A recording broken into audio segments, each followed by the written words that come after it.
Riverside Tour Guides. I'm Carrie. I'm Catherine. And I'm Bree. Today we are taking you on a tour of Phoenix. So I've never been, but I have a friend who lives there, and we'll get to that a little bit later on. I have actually never been either, but my mother really likes going there, and I almost went to ASU, so... Really? Yeah. Fascinating. They have a really good journalism program. And then we wouldn't have met. No. Sad face. Yeah. No, I've never been to Phoenix either. Cool. Well, I've been told it's really hot.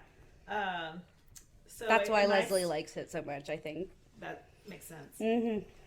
But a nice, refreshing drink would help make that bearable. So shout out to Edible Phoenix for literally all of this information. I used 3 of their articles to learn about the Statehood cocktail.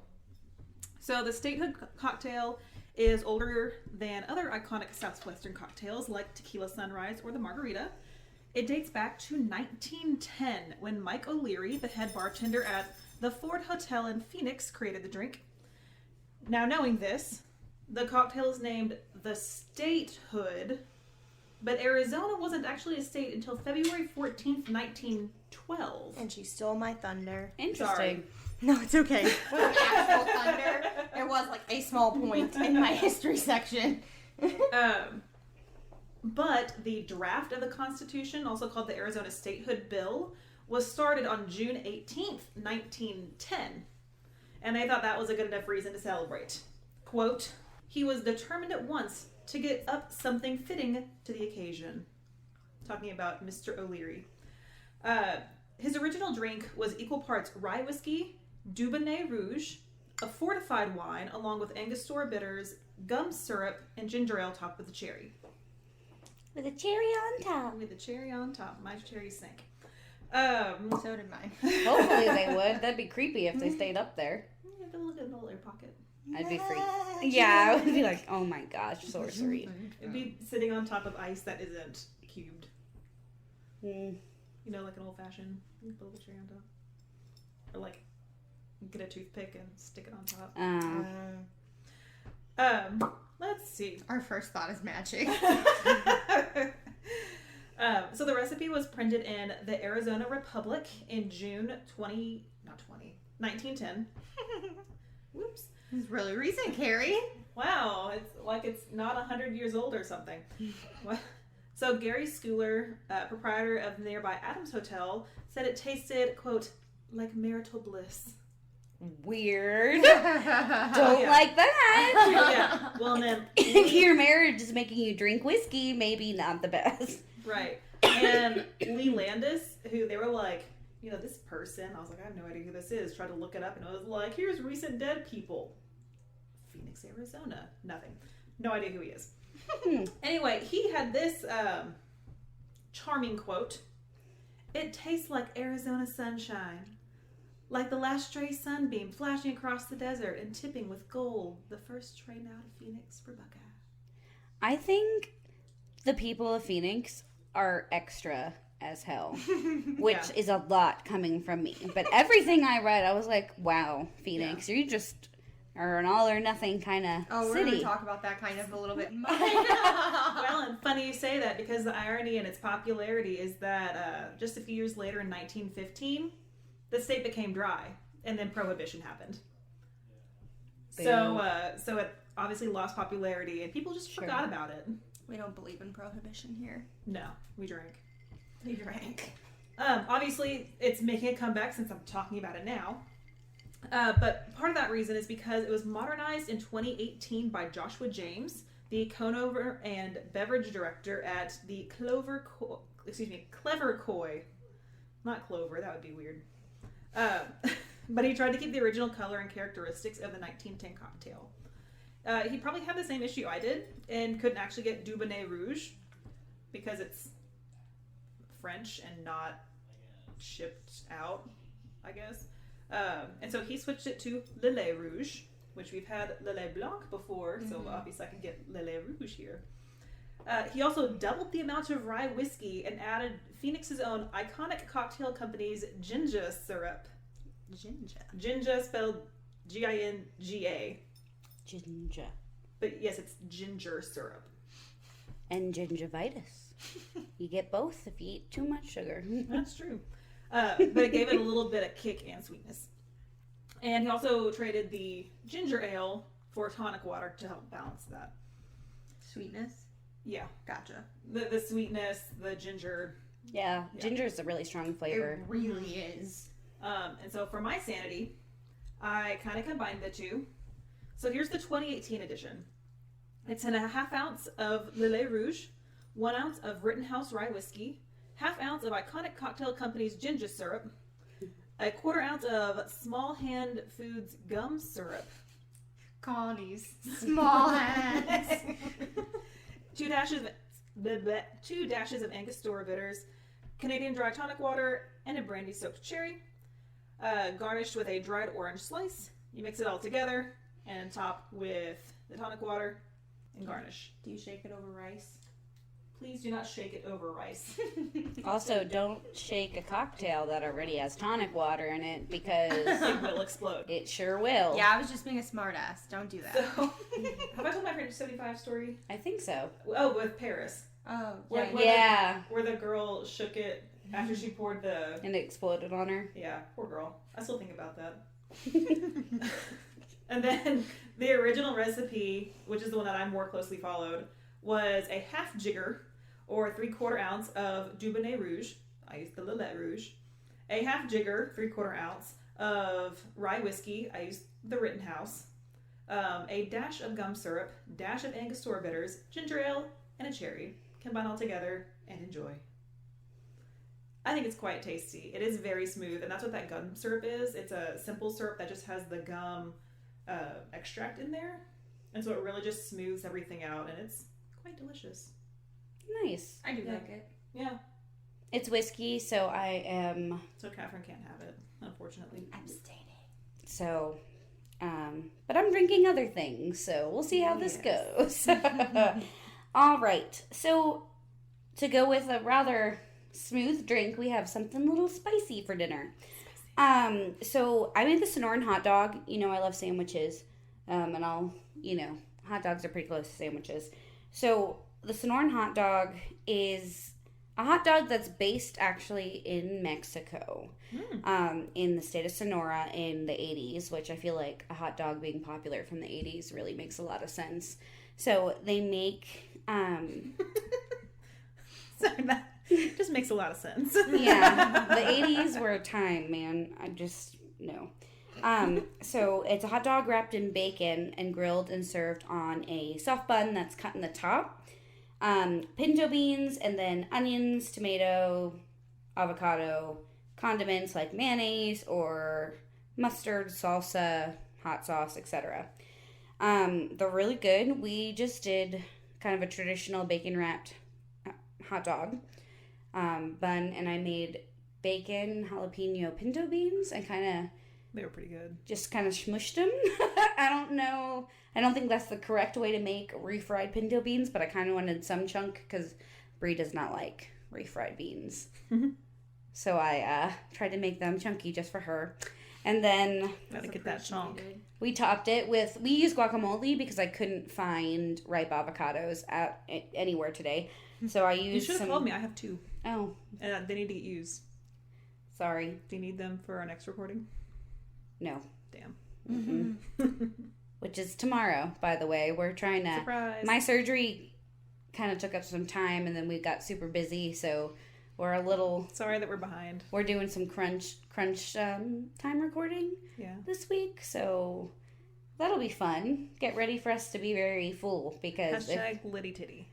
yeah, and also we're all gonna get sick of each other. But it's actually kind of cute because we started. also haven't seen each other in so long. I know, and we started this podcast with recording 5 episodes in that first week. In a Remember? week. Yeah, I just didn't sleep.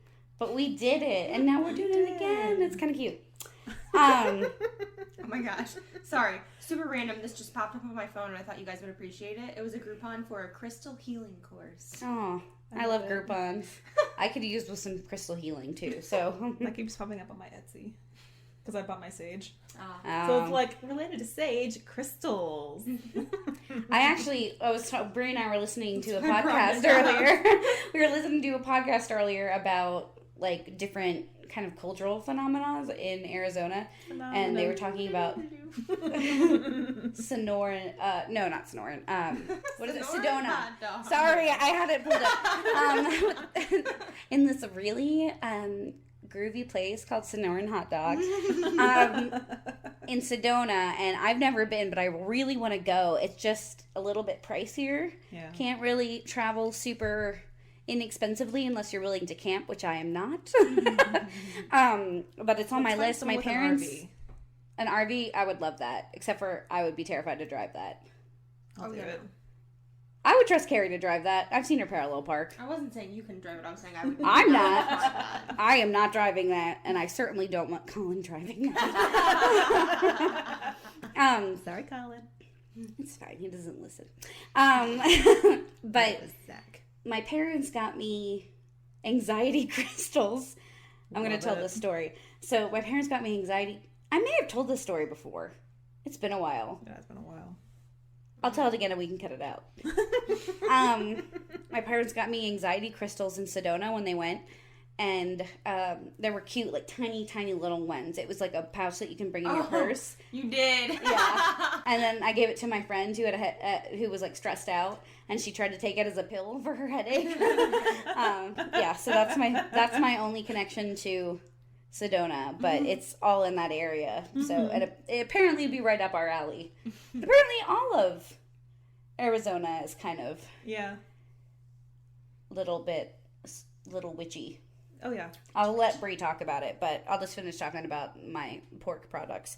So it is a lot because it's bacon wrapped around a hot dog. So this is not exactly a light fare, but they're really popular street cart foods for people who like need something to drink. So the street carts are called dogueros, I think is how you'd pronounce it, because it's a I think a Spanish slang term. I could be saying it wrong though, but the Sonoran hot dog are sold from these carts that like have a literal name because they're so popular. And in 2009, it was estimated that over 200 places in Tucson, Arizona, yeah, it is doing that. Yeah. I noticed it. I was just checking. Yeah, maybe putting it, Further away from the microwave. yeah, or even on the floor, so it'll kind of dampen the sound. I noticed that too. When I talk louder, I can hear it, which is actually kind of keeping me on my best behavior. So, no big cackles. Back to this. So, 2009, over 200 places in Tucson had Sonoran hot dogs. Like that's what they sold, like strictly. And Phoenix has even more than that. So Oh, wow. it is a popular food there, and it's like really filling. You can have one when you're walking around, and I think you'd be pretty full. It's the beans. I had two because I'm a fatty. Oh no, I had two as well. I had one and then another hot dog. I had two as well, but you could theoretically be filled up by one. One could be. We are not those people. Yeah, I but was also planning on drinking, and Carrie was making the drink, so I was like, Yeah. I have work tomorrow. Let's add a little more food. You're welcome. but I love beans. I love Beans are so good.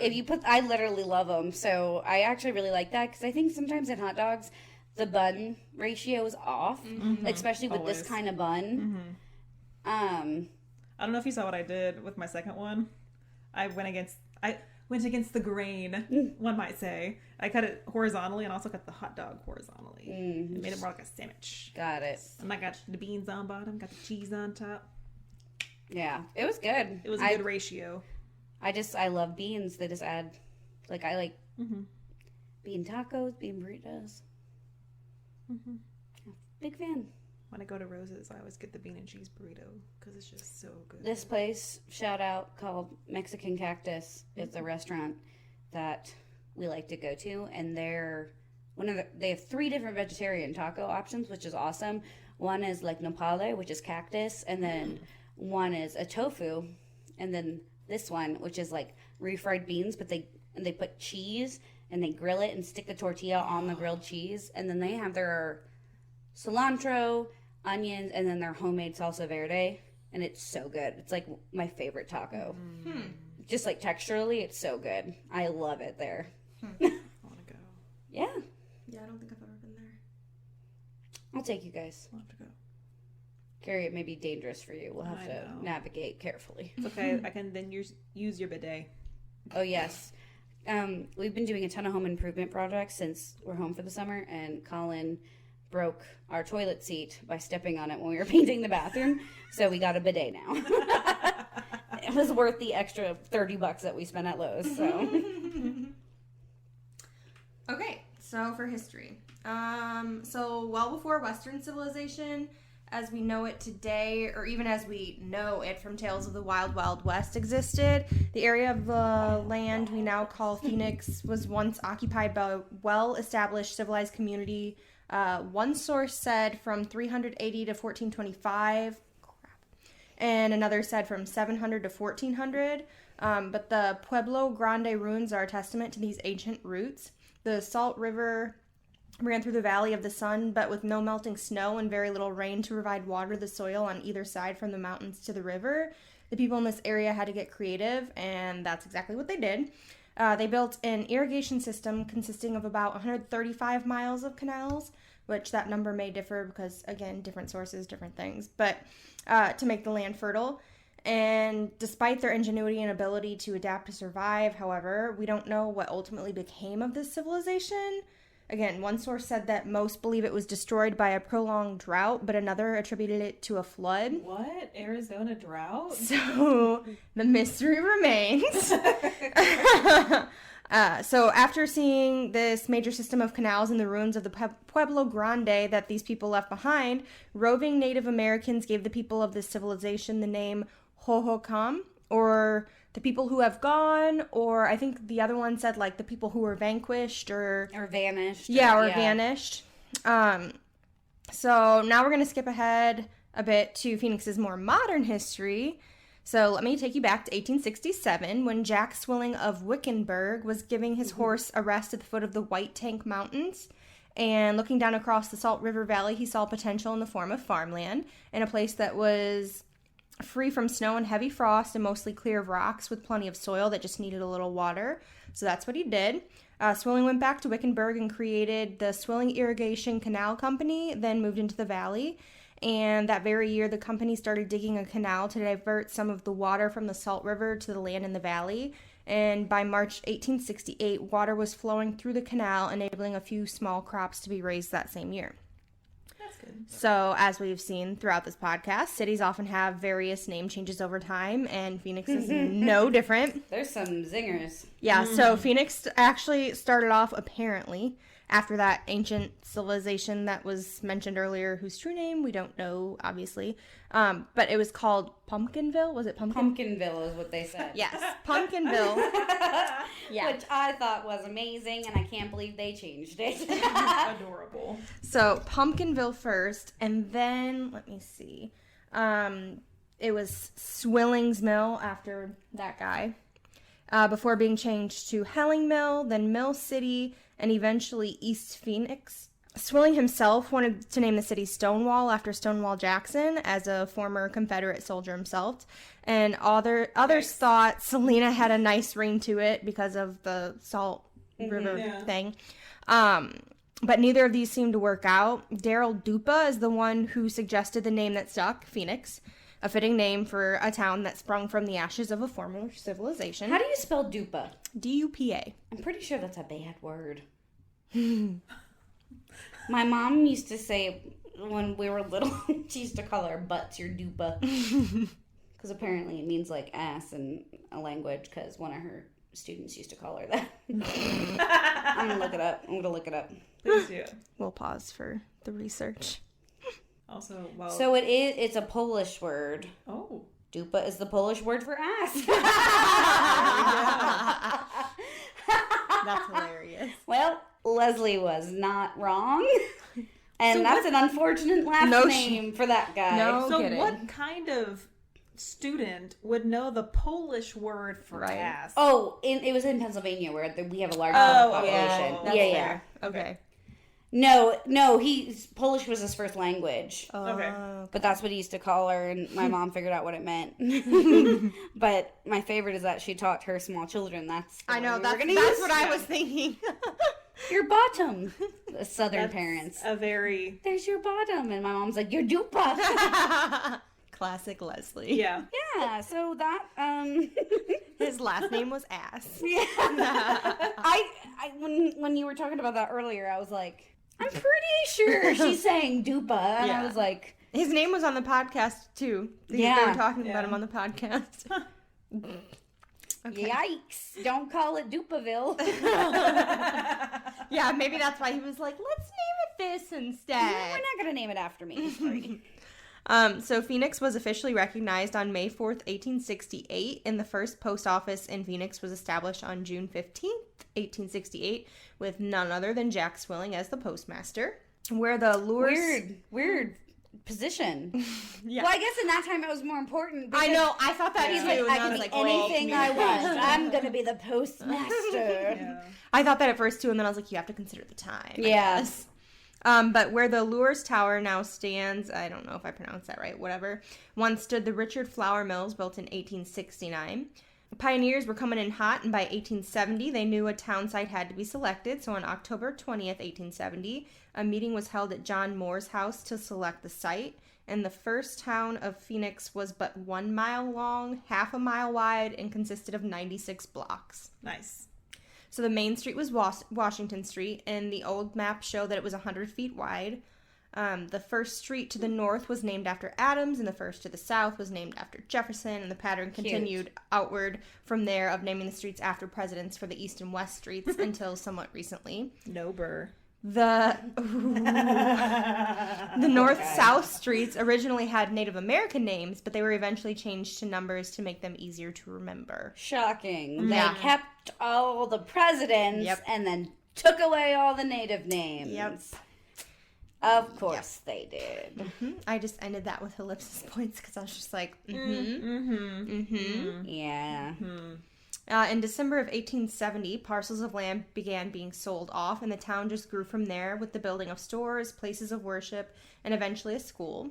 The first county election took place in 1871, and two of the candidates, J.A. Chenoweth and Jim Favorite, started a shooting for the Ooh. privilege. Oh boy. This resulted in the death of a salesman. Really? No, just kidding. Oh. The death of Favorite and Chenoweth's withdrawal. He is not the withdrawal. favorite anymore. No. So, yeah, he just had to withdraw, apparently, from killing a man. But okay. Yeah. Anyway. I meant, Yeah. that's about right. Yeah. Out of all that, Tom Barnum ended up being elected the first Maricopa County Sheriff. T. Barnum. P.T. Barnum. Yes. We're going to talk about conspiracy theories later, don't worry. Glorious. Oh, yeah. Okay. Schooling began in 1871 for the Little Hellions of Phoenix under the tutelage of Jean-Rudolph de Roche. I don't even know if that's French or not, but it was fun, so I did it anyway. Yeah. Sure. Um, Heck, I know. and Miss Nellie Shaver, a newbie from Wisconsin, was later appointed the first female school teacher in Phoenix.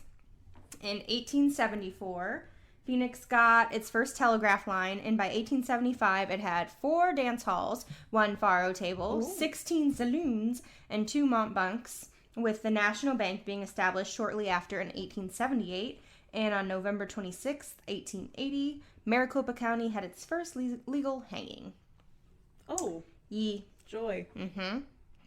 Phoenix officially became an incorporated city in 1881, and from there the city of Phoenix continued to advance with one of the first electric plants in the West being installed in Phoenix in 1886, and the organization of the Phoenix Fire Engine Company No. 1, which consisted of a group of volunteers and served the city for a number of years.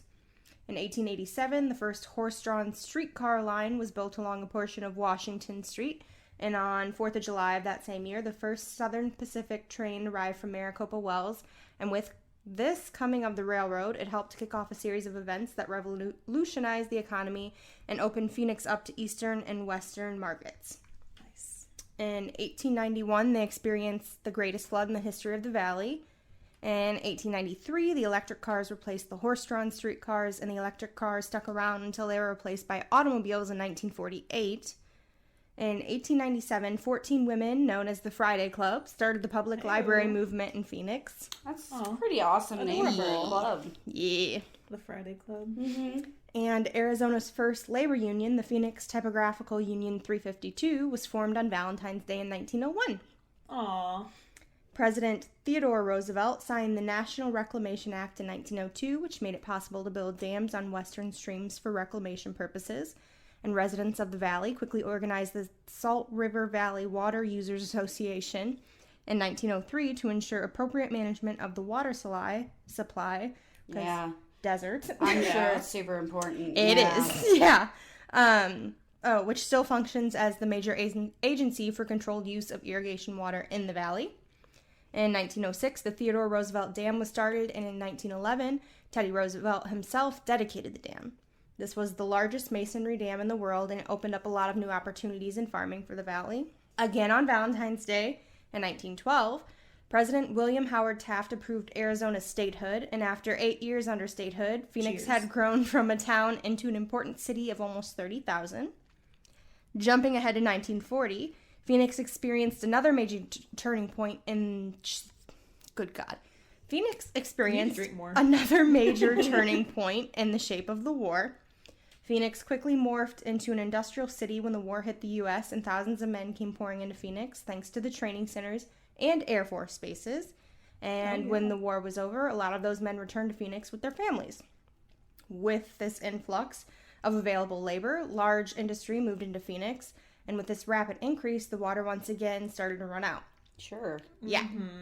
However, whereas the Hohokam were thought to have seen their canals go dry and consequently disappeared in the pages of history, Phoenix had advanced with the help of American technology and didn't fall into obscurity like their predecessors.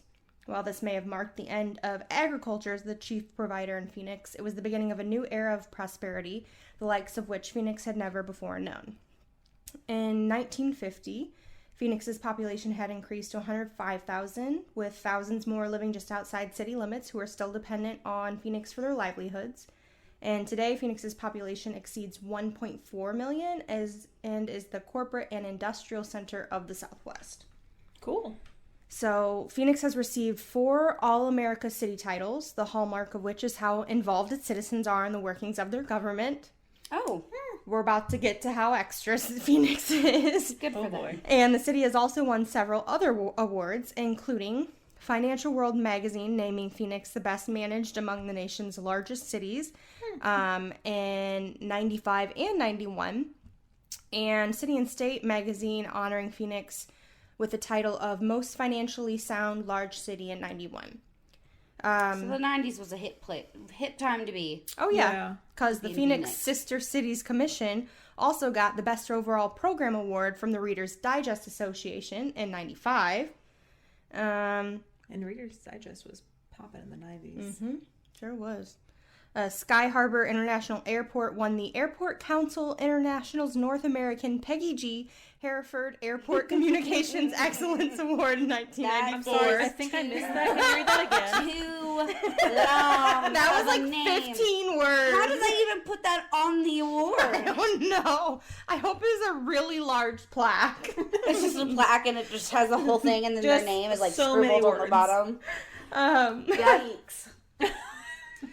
Let's see what else we got. So Phoenix won top national honors in 94 from the National Association of Town Watch for its national night out activities.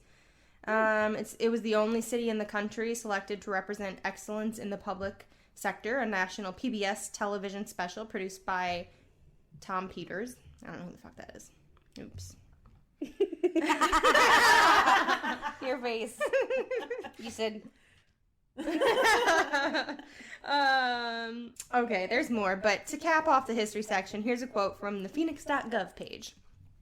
Blessed with energetic and interested citizens willing to give of their time to solve tremendous problems of growth, Phoenix faces an era of unlimited development. As long as the people have vision, the past will be but a prologue of what is to come. End quote. And some, they think Phoenix is the tits. Clearly. So, I'm not going to do it now, but I'll post links on the blog for some fun/interesting places to visit and fun facts. There are a lot of fun facts. Like, apparently there's like a freaking basin that is like 1.8 or 2.8 billion years old. See something, I don't remember, but it'll be on there. So, Oh, fascinating. yeah.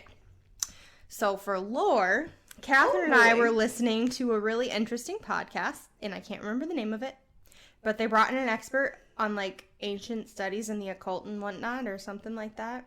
And I also can't remember his name, but he was so interesting, and I'm super sorry about it, guy. But he was telling a story about a woman in or near Phoenix who'd gone out into the desert, I believe. And this was like in the past. I don't know what fucking time period. But anyway, she was raped. So she ended up pregnant as a result, and the child she had was this giant girl. Like, she was a giant. Yeah. And only, she didn't have feet. She had, like, paws with, like, claws or talons or something growing out of them. And she was super strong, and none of the other kids wanted to play with her because kids.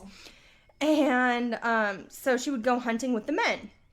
But after a while, the men wouldn't let her go hunting with them anymore because she was apparently, like, super vicious. She killed someone, didn't she? Yeah, she would, like, tear rabbits into rabbits with her teeth and get in fights with the men all the time, and she killed one of the men once. Oh. So they, like, kicked her out, and she had to go live in a cave. Casual. Yeah.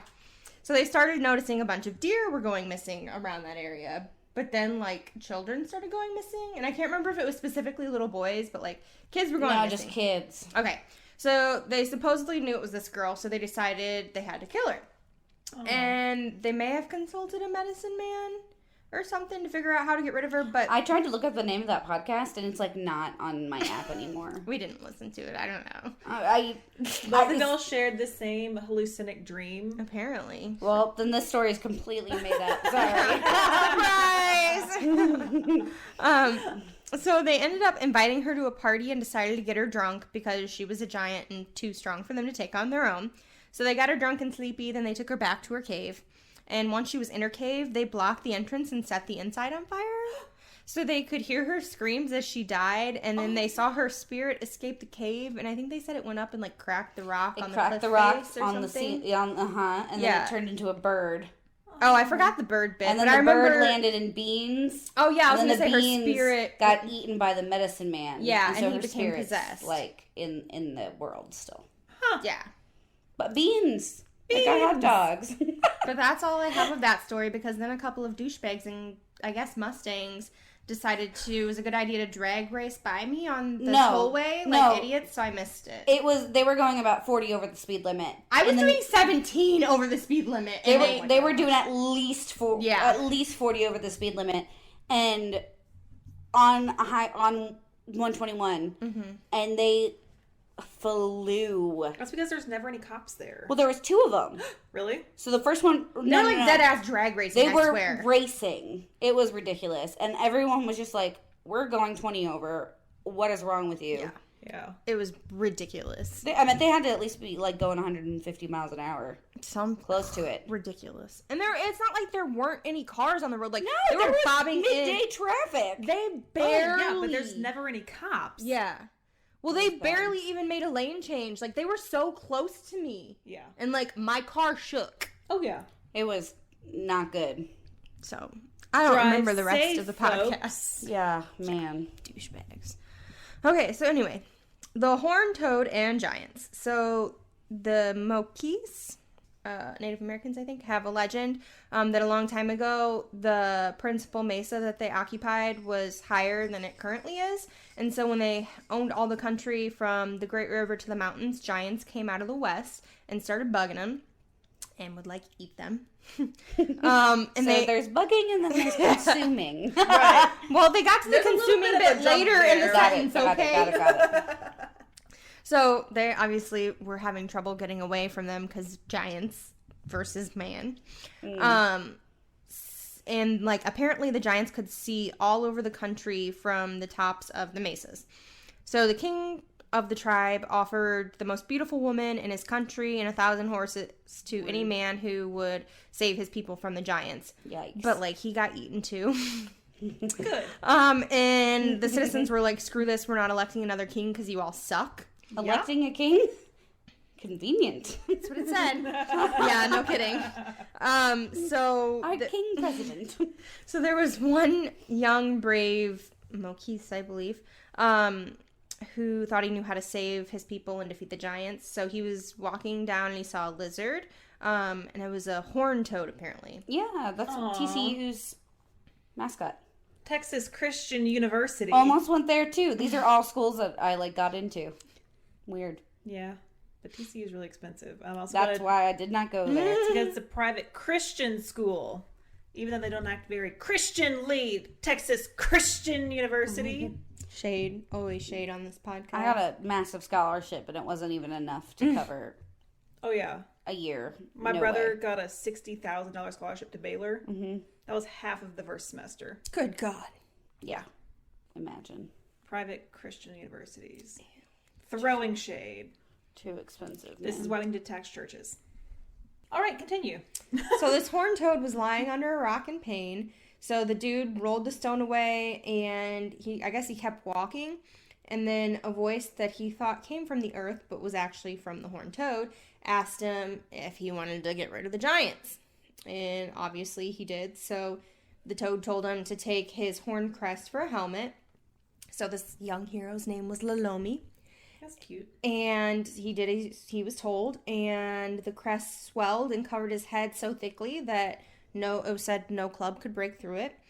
And then the toad told him to take his breastplate, and it was so small that it wouldn't have covered the Lalomi's thumbnail, but when he put it on, it grew so that it covered his entire body and no arrow could pierce it.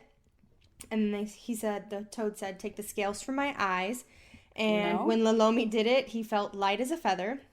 So then the toad told him, "Go up and wait, and when you see a giant, go toward him, looking at his eyes, and he will walk backward.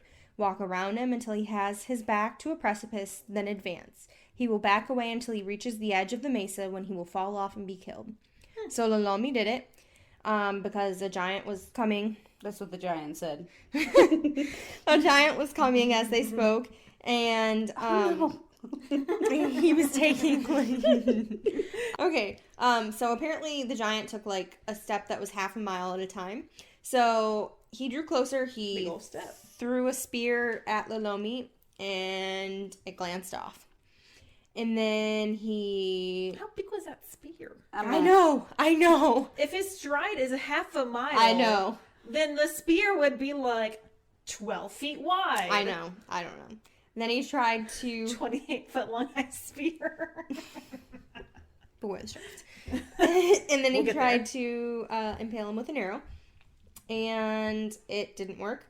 So then the giant kind of was like, what's going on? He kind of chickened out a little. He's like, And he thought Lalomi was a spirit.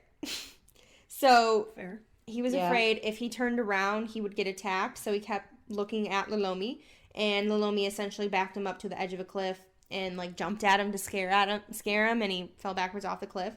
And then all of the people threw rocks on top of them to make sure they were super dead. Oh, it's a lot of rocks. I know. How many rocks is this? I don't know. Is that the mountain now? I didn't say that. Like the rock Maybe a pile? lot of rocks. But it's now known as the Giant's Fall. Huh. But then the tribe made Lalomi king and gave him the most beautiful damsel for a wife. Beautiful in his soul. Okay, because he was the best king they ever had. Anyway, they, really appreciated him after he died and everything, so they use his name as a term of greeting. So Lalomi is a term of welcome. And it will be used until the giants come again. I mean, that's kind of a sweet way to honor someone. No, that I appreciate. It was the giving of the damsel. Oh, the yeah, most no. beautiful damsel. Not great. No. Okay, the Phoenix Lights. In 1997, there was a famous alleged UFO sighting.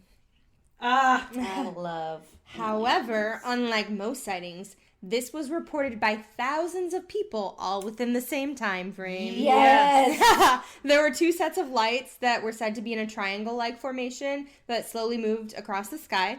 And even the governor of Arizona saw the lights and thought of them as quote-unquote otherworldly. So the Air Force later said the second pair of lights were flares dropped from an aircraft during an exercise. But, like, what about the first set, guys? What about the first set? And apparently UFO sightings in Arizona are logged by the National UFO Reporting Center every day. Amazing. Okay, so this next one's long, but it's worth it. It's a little spooky. I like spooky. The wandering woman who haunts Phoenix's downtown. I got this from a Medium article. Bless you. I think his name was Ryan Bull. I don't know, but good job, my dude.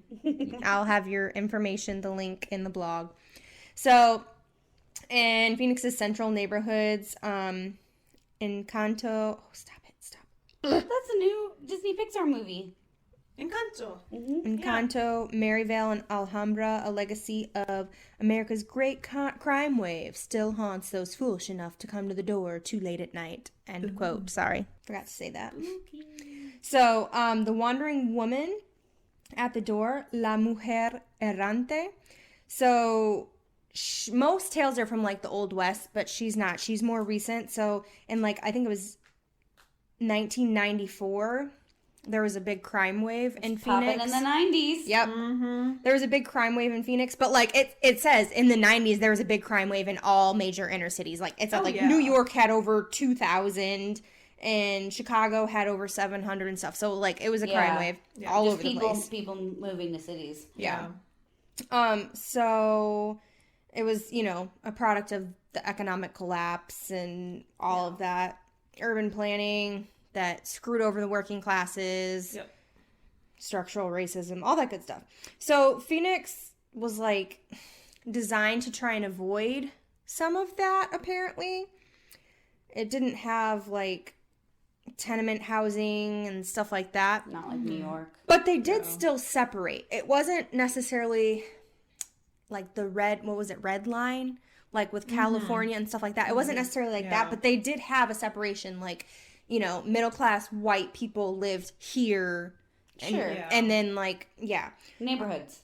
Yep. And, of course, the barrios were the ones getting hit a lot during the crime wave because the cops didn't go there. They didn't patrol. They didn't care. Right. And so there was this woman, Maria Antonia Martinez. She was 62 years old, and she was found murdered in her home where she lived alone in September of 1992.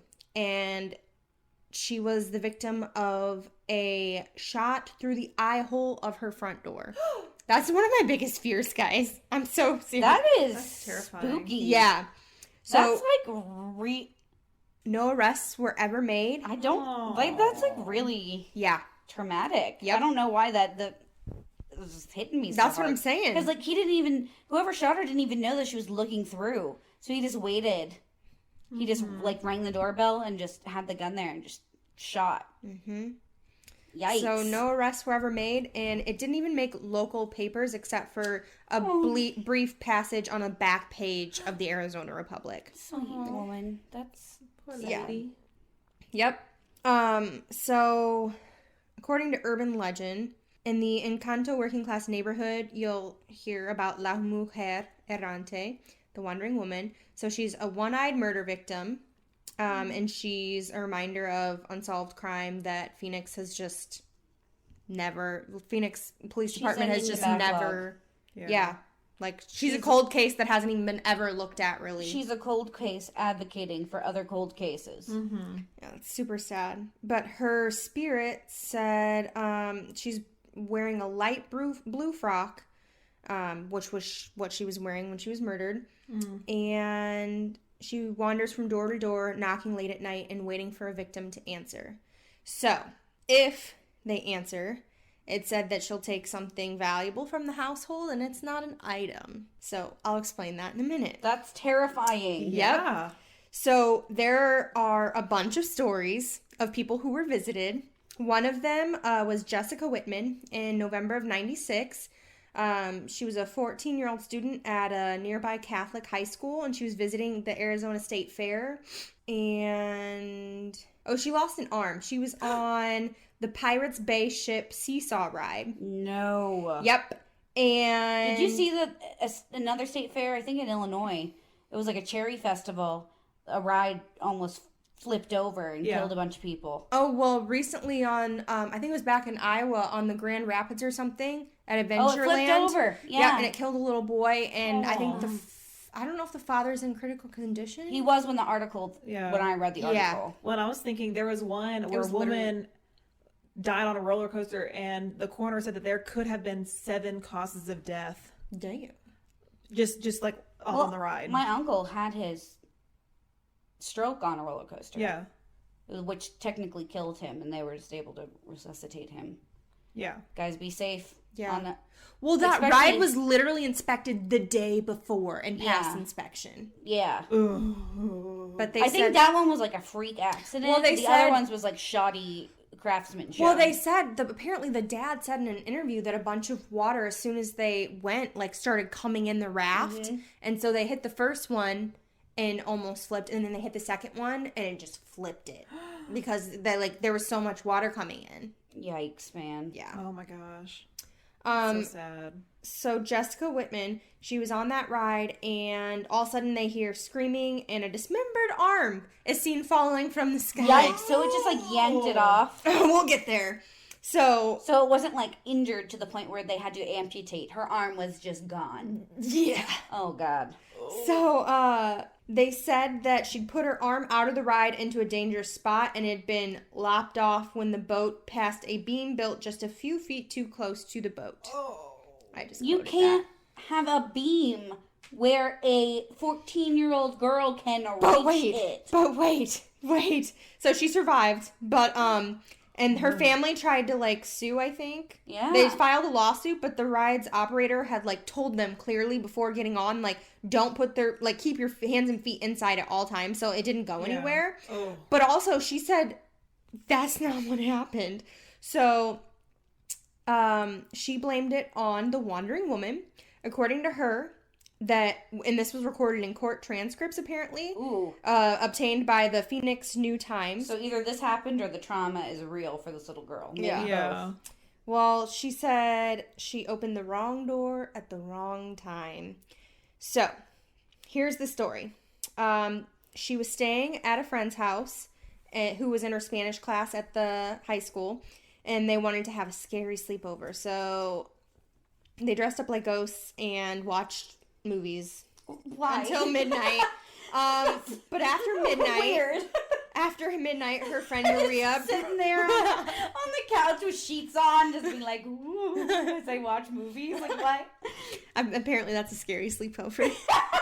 Why But would it you did do get that? scary. Oh, It did get scary. So, So her friend Maria brought out a mirror, Ooh. and she said it was her grandma's from Mexico. Nah, bitch, you don't do that. You don't do that. if it belongs to someone who is now no longer alive, you don't touch it. Well, she said if they called any dead person's name 3 times after midnight, they'd show up at the door and they could talk to them. So everyone tried, and Jessica asked for her uncle Kevin, who had died in a car accident in 91. Oh, that's sad. Yeah. That is really Oh. sad. Yep. Nothing happened. They all laughed it off. So they went to bed.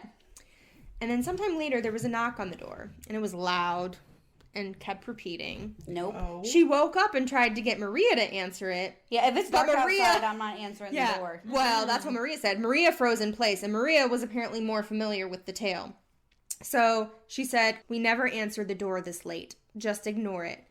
Jessica asked her why. Jessica, making bad life choices. Yeah, Maria just said they didn't answer the door repeatedly. She just kept saying that. So Jessica was getting really annoyed, and so were their other friends, Candace and Denise. So they told her to at least go look through the eye hole. No. Maria got super upset, and she's like, "Don't do that." But the knocking kept going on for quite a while, and Maria just sat there. So finally, because apparently the other friends were both mad as well as Jessica, Jessica got up and went to the door. She shouted through the door, saying she was going to call the police. And she said she hoped that if they heard her yell in English, they'd run away and they know it wasn't just some poor Mexican kid living there that they could harass. And because Maria lived in Maryvale and she was of Hispanic descent. And Jessica admitted, like, obviously that wasn't nice of me, but I was mad and it was late and whatnot. So the knocking didn't stop. She looked through the door, and when she did, that's when she saw this whole, like, blue and black fleshy hole. So she knew from movies what a dead body looked like, apparently. So she stepped back and screamed, but when she did, no sound came out. And then the door just swung open. So she didn't even open it? No. And here's the thing. It didn't swing in like the door was designed to do. It swung out. So she was standing there. There's like things that aren't that scary that are really creeping me out. Yeah. And That's not right. the wandering woman was just staring there with one eye staring at her. And the other eye was the hole that she'd been shot through. And then she walked towards Jessica. And Jessica wanted to move and scream, but she couldn't. She was frozen. And the wandering woman passed through her. And she said she heard the words, quote, "One piece of you to fill one piece of me," end quote. And then she was gone. So How is that not a movie? I know. It's so This good. is a good story. Bless you, medium writer, whoever you are. You're amazing. Good story. Yeah. Also, yours is definitely scarier than mine. So I usually don't get really spooked, but this was was creepy. I had it's long, but I had to include it. I was like, this There's is so just like good. little things that are just. And I'm sorry, Jessica, but yeah, girl, sorry about that. yeah. So obviously she was scared and didn't sleep, but after 2 weeks, she just kind of wrote it off, you know? Like a nightmare or something. Yeah. And her friends even convinced her it was just a dream. But then she got on the ride. And when they pulled down the bar, she saw the wandering woman. Oh. She was standing pretty far away in the parking lot, and she was standing on a car, but she was just standing there. And Jessica wanted to scream, but she couldn't.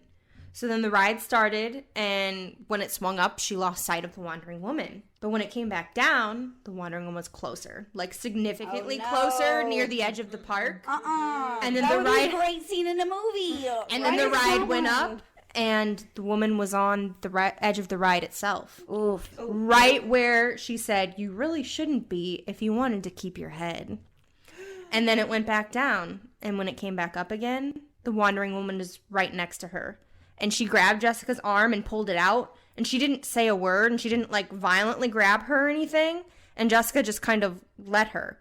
And then the metal beam just cut her arm off. And she said, to be honest, for a few minutes there, it didn't even hurt. So Yeah, she was in like pure shock. yeah. And Jessica wasn't the only one. Anthony Fernandez lost his right foot when he was crossing a road in 1998 after he answered a random door knock a few weeks earlier. And he claimed a woman had dragged him into traffic in the early hours of the evening. Manuel Jackson fell from a construction site in 2001, and he said he was pushed by an apparition who had visited him a few days earlier. And the Phoenix New Times has at least 5 different stories, all in 99. And then from there have been multiple Tumblrs and Spanish language radio stations and various blogs that have, documented a bunch of different incidents. So somebody needs to go solve this case. Yeah. So hopefully this woman can have some rest. Yep. They said, they could be just stories and a way to try and accept a painful past. But it could be that some of these are real. Yeah. And they've just morphed over time. No murders have been attributed to her. But that's like part of her thing, though, right? Yeah. Is that she wants to take like a piece of you fills a piece of me. Yeah. Yep. Are they all different Like body parts? Hands, arms, legs, and feet. That's what I see here anyway. So like multiple body parts. Okay. Yikes. And here's the telling thing, though. She's never seen north of Camelback Road, which was the informal barrier for Latinos and the line that the Phoenix PD wouldn't cross. Ooh. Yep. That's sad. Yep. So. But like her murder, we know for sure is real. I believe so. She's Yeah, a real case. Yeah. Like there is documentation like that no one has found who killed this woman. Okay. And then there's the weird sentinel at Squaw Peak. So there's Weird. That's what the title of the thing was. And I was Amazing. like, keeping it. So there's a cave under the highest butt of the Squaw Peak Range. Yeah. Where there was a party of Tonto Indians that were found in 1868. B-U-T-T-E. They were found in 1868 by some white men. They were on, a mission to kill. and they shot them all the Tonto Indians, firing into the cave. So they like just backed them in and just attacked them? I don't know if they backed them in, but I mean, I think they found them, and I don't know if they backed them in or if they were already in there, like staying in the cave, but I mean, But cornered them in this cave. Yeah, and regardless. shot them all. It says, quote, firing into the dark recesses of the cavern, the fitful but fast recurring flashes of their rifles illuminating the interior and exposing to view the objects of their hatred, end quote. Oh. Yeah. So, obviously, the Native Americans were crying out as they were dying. Sure, murder Fair. will do that. And the white men just walked away. And the mountains became quiet again. Aw. But when the moon was shining down into the cave that night, one corpse rose up. And he walked to a rock. Corpse or body? It says corpse. Yikes. Okay.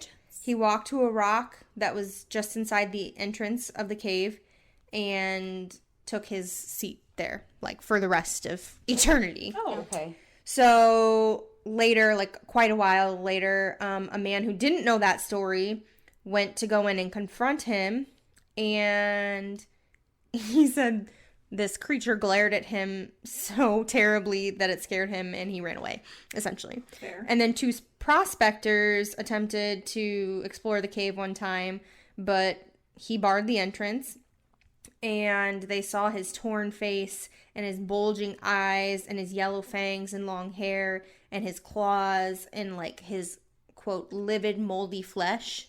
Nope, don't do more. Yep. And they ran away. And a Western newspaper apparently told about their tales, the prospectors, and said that one of the men declared that there was not enough money in Maricopa County to pay him to go there again. And the other guy apparently never stopped running because he didn't return to any of his usual places since, quote unquote, the thing looked at him. And it's still a haunted area all through there.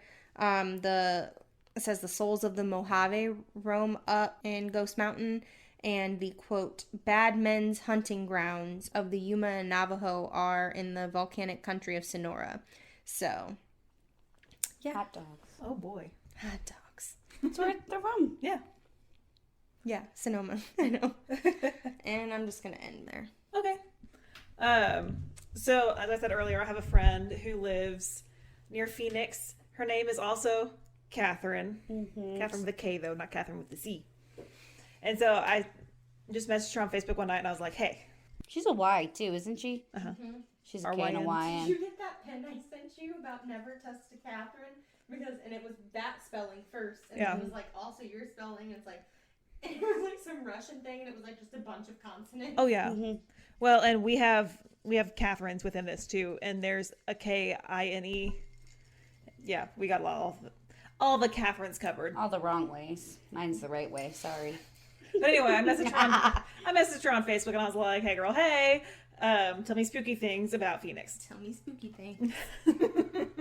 And so first she recommended Tombstone, which is about 2 hours and 45 minutes or 184 miles southeast of Phoenix.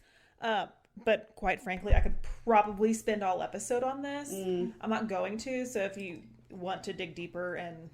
I was looking at your notes so that I made sure I didn't cover Oh, yeah. anything you were covering. I was like, damn, there is a lot on Tombstone. Well, and I could get into a lot on specifics. I'll get there when we get there, but like Ghost Adventures did an episode here, so you can probably go see some stuff and get that for more information.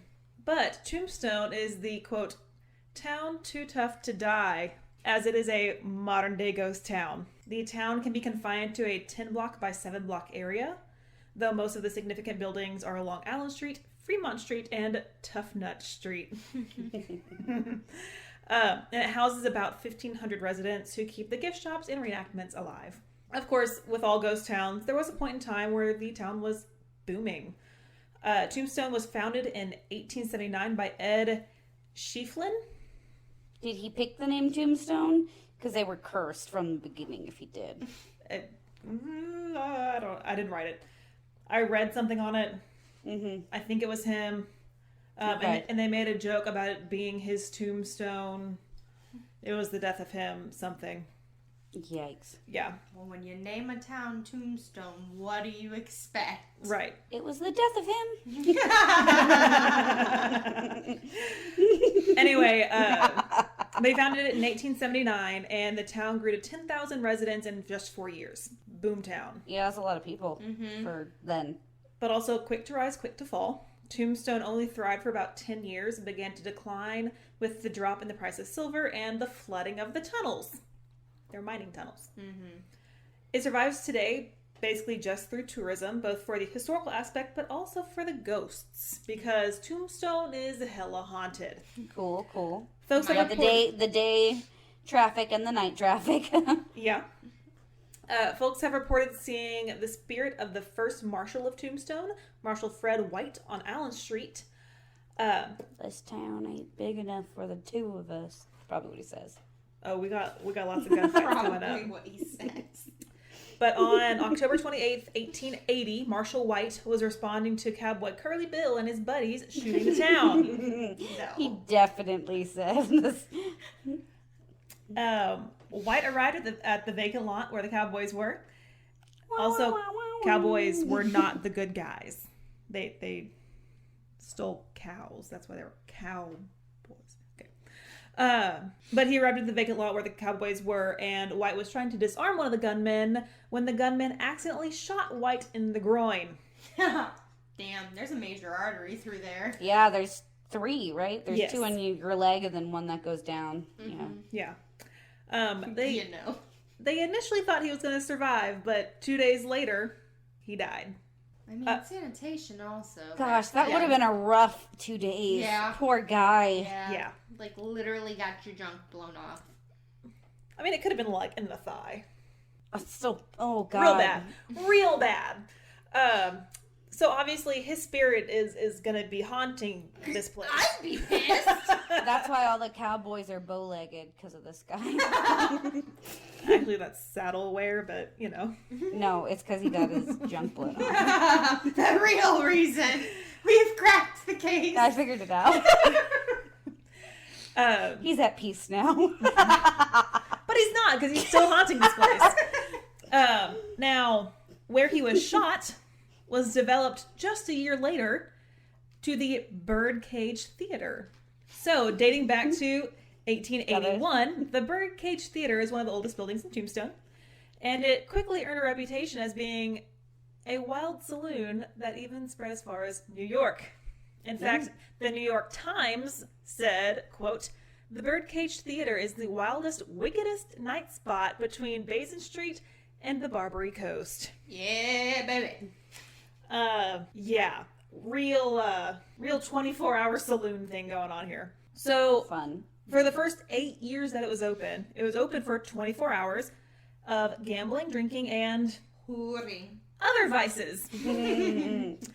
And I can only imagine that those other vices had something to do with the 14 namesake bird cages that hung from the ceiling containing painted ladies who were dressed as feathered birds. I hate Bro. it. I hate it. Yeah. But obviously... I meant, it's kind of Cirque du Soleil. Oh, yeah. Okay. which I think would be fun. No.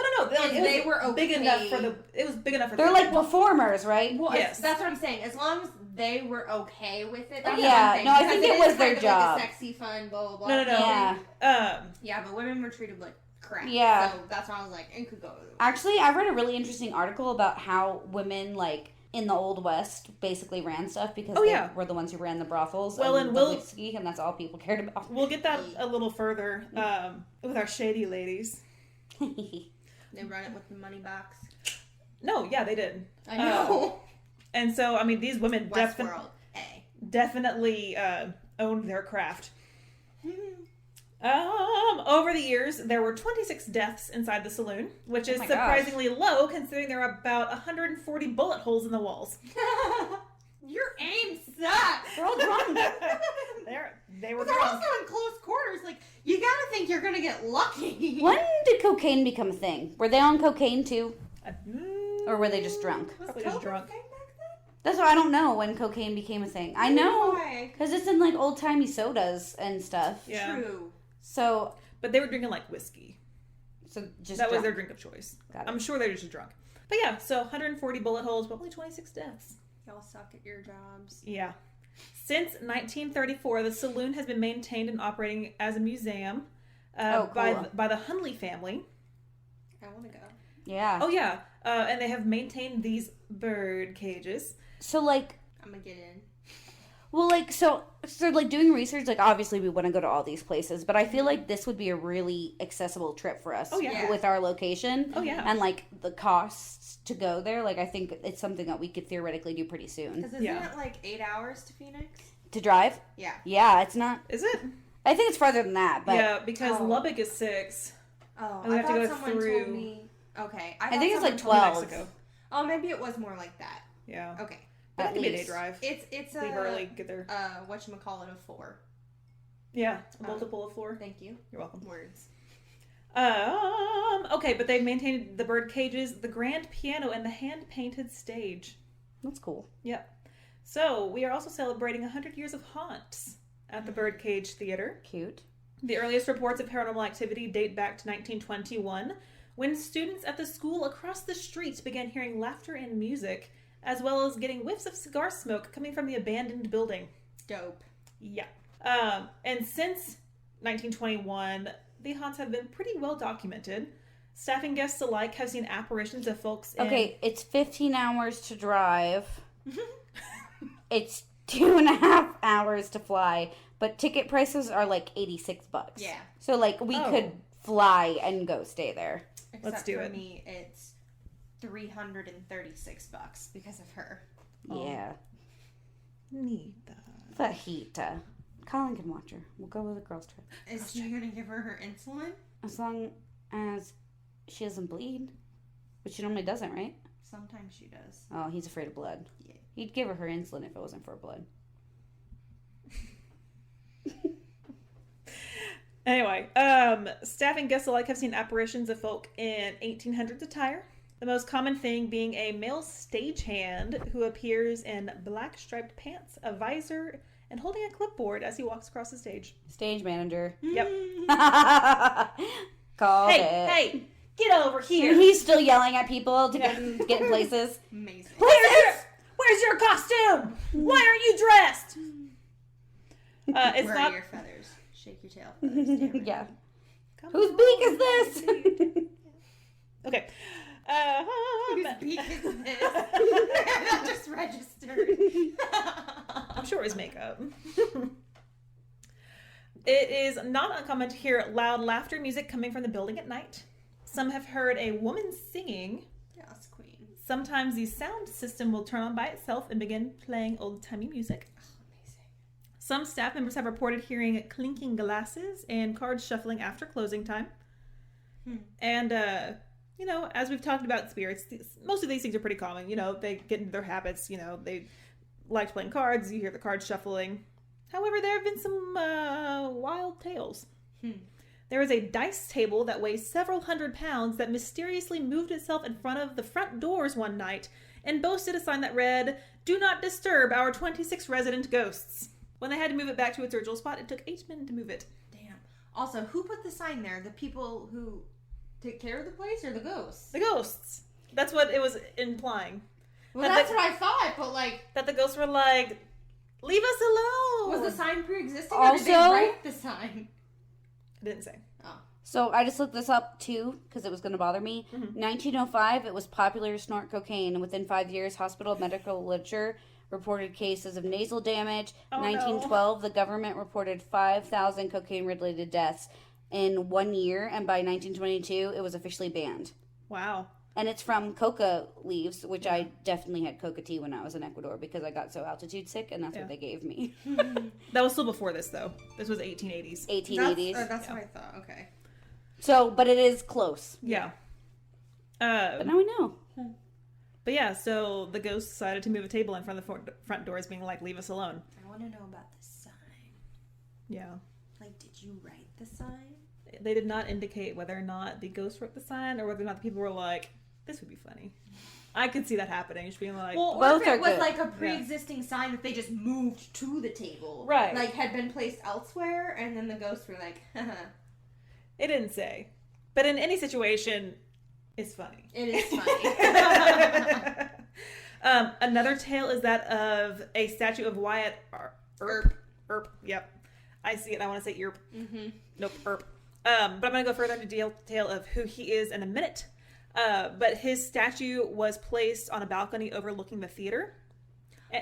And for the first 6 months of him being there, the staff would arrive in the morning and find that Wyatt's hat has been knocked off onto the floor.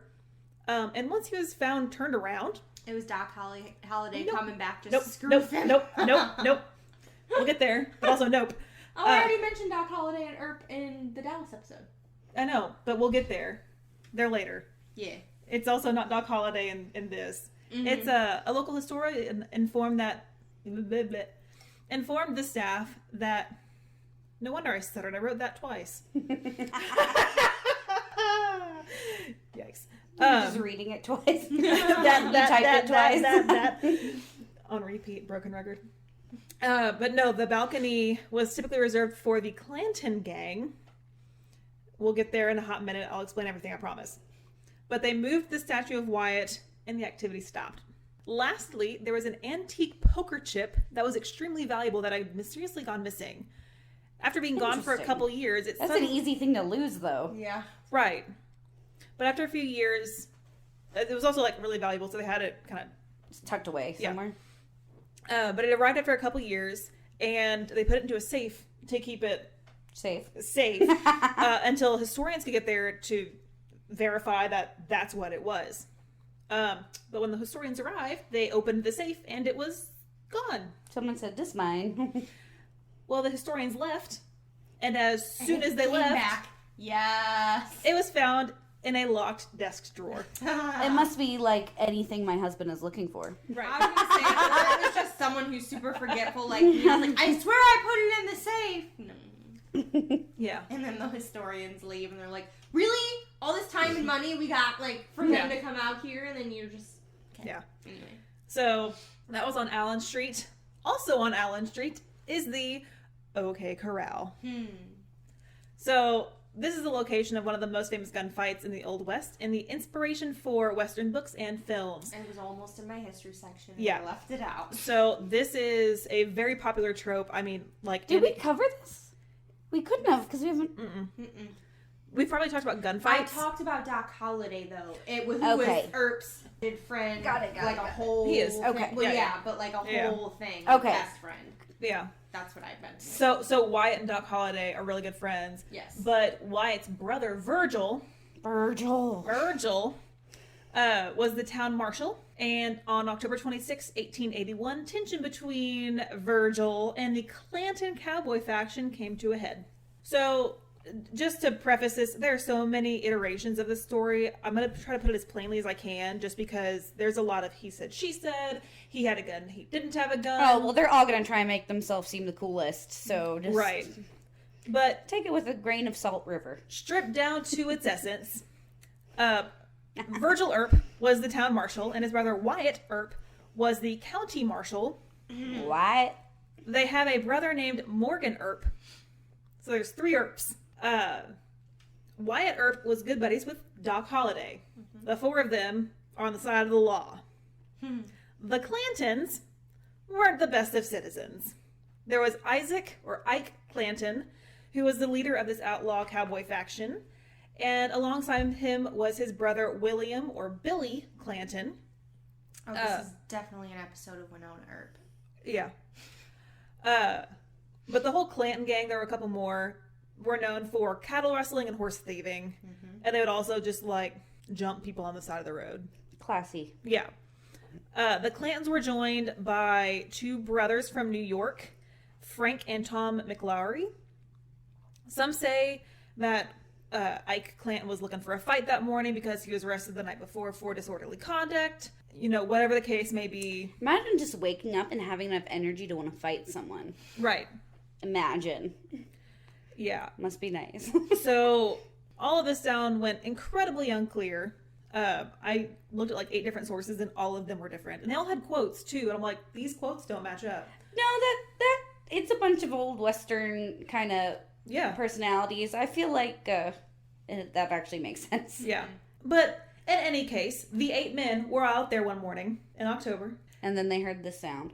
Wah, wah, wah, wah, wah. And then they had to fight. Yeah, but at the end of the 30-second shootout, Frank and Tom McClowry and Billy Clanton were all dead. 30 seconds. 30 seconds. 1, Dead. 2, 3, 4, 5. Please don't. 6, 7.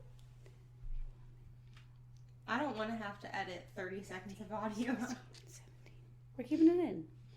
We're keeping it in. 24, The fact that we're 25, letting her count 26, right now. 27. Well, I know she's going to do it 28, regardless if I'm talking or 29, not. 30. All dead. 3 dead. 3 dead. But folks have seen apparitions of the cowboys, typically with their guns drawn, and they will fade away. Others have felt unnatural cold spots around the corral. See, I finished that in under 30 seconds. But now they have a timeline. It's so rare we actually get to have an accurate timeline. All right, Booth Hill Graveyard. It is a real cemetery, even though it's definitely been turned into a tourist attraction. But it earned its name from the numerous occupants who died with their boots on. Mm-hmm. So originally it was the Tombstone Cemetery, and it was used from 1878 to It's a ironic 1884. Yeah, that's... yeah, the Tombstone Cemetery. Seems a little redundant. Mm. But it's the resting place for several prominent figures in Tombstone, including the men killed at the OK Corral gunfight. Marshal Fred White, who I mentioned earlier. A George Johnson, who was hanged by mistake. That's shitty. That's terrible. Yeah. I bet you that just happened though. Like you can't Google what someone's supposed to look like. Right. Like you're just like, gotta be him. I mean, it still happens today. I Or did, recently. Mhm. So, like... Yeah. It still does, yes. But like, can you imagine how easy it was back then? Oh, yeah. Oh, yeah. What are you gonna do? Just be like, oh, sorry, man. You're dead. I take backs? Yeah. And then the 5 men who were hanged for the vicious Bisbee Massacre and the famous gunfighter Charlie Storms are all folks who had been buried. What a name. Yes. It's a pretty cool name. That's why I had to include. I was like, I know nothing about him other than he was a famous gunfighter. But Charlie Storms. Iconic name. Some of the folks who were buried here were only known by nicknames, so their proper names aren't actually used. Because the Wild West. Yep. So spirits have been seen on several occasions, but they love to appear in photographs. Many have also seen strange lights and orbs, and have heard unidentifiable noises. I love a good orb. Chicky spook like. Billy Clanton, from the OK Corral, has been spotted rising from his grave and walking back into Tombstone. Still got a lot of energy. Yeah, I can imagine. So to wrap up Tombstone, we are visiting Big Nose Kate's Saloon. Hey. So Big Nose Kate I'm a little offended. was actually Mary Catherine Harmony. I knew it. Okay, I just got it fixed. So like, Who was known as a flamboyant and promiscuous woman. Amanda. Flamboyant for sure. That's fair. But she owned the Grand Hotel that is now Big Nose Kate's Saloon.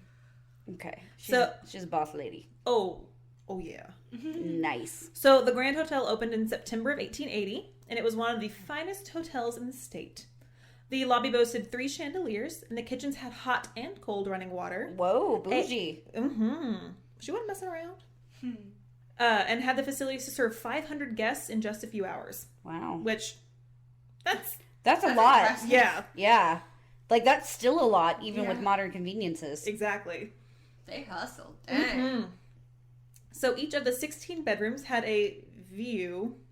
Not sure what the view was because it's a mining town. Oh, I'm sure there's, like, beautiful, like, rock landscapes and stuff, or even the sky would be beautiful. Yeah, I mean, they all just had, it was a small deal, so they all had outside windows.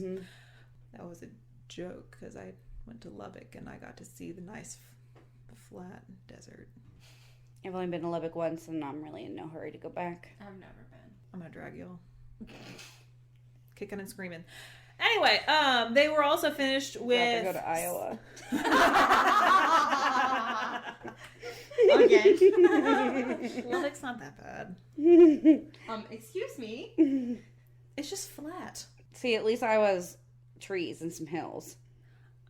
Lubbock's trees are getting bigger. Irrigation was a thing. So was canoeing to class. Yeah. That's a solid memory. Also, I'm just really glad that my Jeep didn't float. It's fine. We all float down here. As I'm driving down one of the main streets trying to go to rehearsal because... Remember at UNT when all the dumpsters floated away? Oh, yeah. We were there, and all the dumpsters were just going down this. We were like, was I with you? Were we in your car Maybe. trying to get somewhere? Probably. I think you were at Jimmy John's, and I came to try and get you. And literally dumpsters just floating down the streets at the university. Yeah. We were soaked. The water was up to like my hips. Oh, yeah. Well, the water in Lubbock, specifically with this flood, I'm thinking of. So first off, we were at an opera rehearsal at an amphitheater Oh. when this hit. Yeah. So we had 3 new water features at the amphitheater and then had to drive back through the flooded town where the the water was up to the window of my car. And I was driving a Jeep, to put that in perspective. Yeah. I made it through. My Josephine the Jeep made it through. Anyway, back to these bedrooms. They were very nice. They had solid walnut finishings, toilet stands, fine fixtures. I think so you didn't have to squat over a pot. Yes. Oh, okay. I was trying to picture a toilet stand. I think that's what it's I'm like, referring I think to. this is what Yeah. I'm picturing, but I'm So, not like, entirely sure. Chamber pot, but not on the floor. Gotcha. Yeah. Fine fixtures, which I'm assuming are like nice doorknobs Taps and stuff. Yeah. And wallpaper. They were high Classy. class. Big Nose Kate knew what she was doing. Unfortunately, on May That's what 25th. I'll call our B&B. Colin and I make big nose cakes. But May 25th, 1882, there was a fire. Go figure. Of course. But it only left the 7 arches and the floor joists. Oh, so it Jeez. took it down to nothing. Yeah. So the building collapsed into the basement. Sure. Yeah. However, it was not all lost. The building was rebuilt and is now Big Nose Kate's Saloon. The basement is now the gift shop, and the bar that was originally in the basement that survived the fire is now on the main floor. Oh, so that's cool. They Yeah. kind of like restored it. Uh-huh. They have basements in Arizona. Obviously. Oh, yeah. This one It's and like it's a big thing in the Midwest, but like Well, especially we have them in north. Pennsylvania. I think maybe it's less sandy and more clay, so you can have it. Because I Okay. think here in Texas it's because, of the clay. Yeah. yeah. Yeah. Okay. Well, Even I though know we like need them north here. usually you have them, Yeah. but in the south I know it's not a big thing. Yeah. But this basement is very important. Okay. Because the basement is the tunnel that leads down into the Tough Nut mine shaft. It's an unfortunate name. Beware the shaft. Unfortunate name. Our lovely catchphrase takes on a whole new meaning with this mine shaft. The shaft is home to the Swamper. Oh my gosh, it keeps getting worse. What? I'm supposed to behave? You expect me to behave with material like this? We are classy now, remember? I was cackling in my research. I hope you guys can appreciate my restraint right now. Man. So there's a plaque in the saloon that reads, quote, "The Shaft. We honor this building and its past by preserving an original mine shaft and the home of the Grand Hotel's Swamper, the loyal and honest odd job man who lived here as part of his pay. With his private domain here, he enjoyed quiet solitude. The Swamper also kept his secret passion for silver.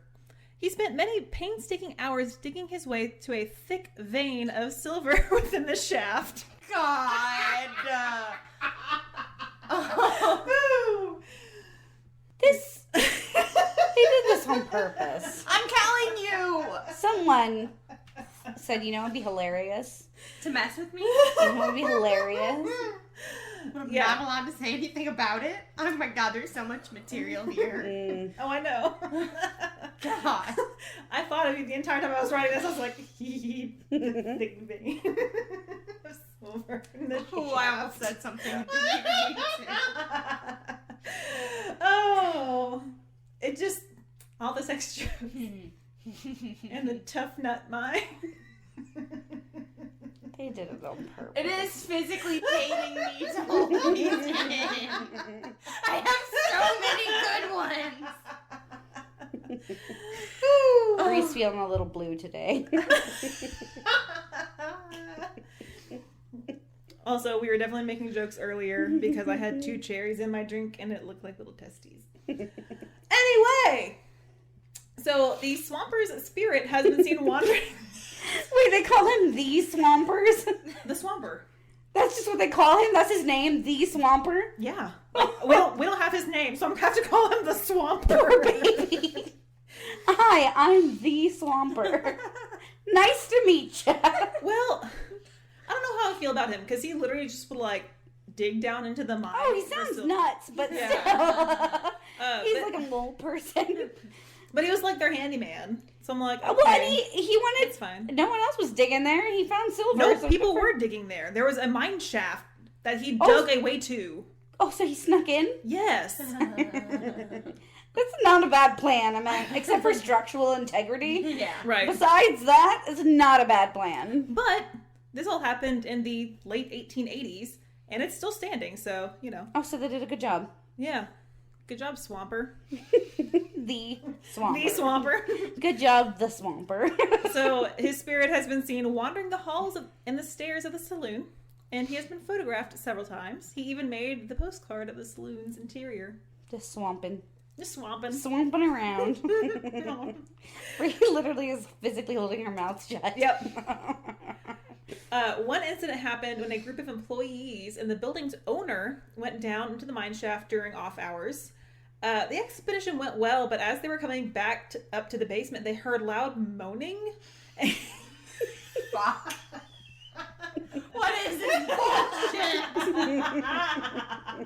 Christ. I think old person moaning, not like sexual moaning. Why did you make it bad? Oh, God, I just see wrinkly penises. No. Oh, no. I don't like. Why you tell us? Because there's only so much I can know. But we not think that. No. Disgusting. Oh my gosh. Oh, I forgot, lost my spot. That's what you get for this torture. Okay, so as they were coming back up to the basement, they heard loud moaning and heavy footsteps coming down the stairs that led from the basement to the tunnel. Gotta catch my breath. They thought someone had come into the saloon while they were down exploring the tunnels, but after a thorough search, they found no one and all the doors were still locked. Because it was during Oh, off because they heard hours. someone. Mm-hmm. So they thought they heard somebody. There was no one there and the doors were still locked. So obviously, like, someone didn't just come Something in. happened. Yeah. Other strange occurrences have happened near the entrance to the tunnel, particularly toward women. Female employees have felt someone push them off the last stair. Great. Because you can go down into, like, his Okay. living quarters. Because his living quarters were in the basement. God, this guy didn't stand a chance, did he? No. He's the Phantom of the Opera of the old Yes. West. Yes. But, like, you can still go down and see it. Like, you can peek down into the tunnel that he dug. Mm-hmm. But, like, the female guides will get pushed off the I just step. picture him digging with spoons. I know he's not in prison, but I feel like he was nutty No, enough but that he was like, that would make sense. spoons. Full on Alcatraz in that hoe. But also, one female employee felt cold, clammy hands around her throat. Ah! Yeah. So no one knew what the Swamper did with all of his accumulated silver. Some believe that he may be spending his afterlife trying to protect the silver that he accumulated. In addition to the Swamper, though, apparitions of men in late 1800s garb have been seen at the bar and standing in doorways. One particularly feisty apparition was seen knocking over cases of beer in the basement. Rude.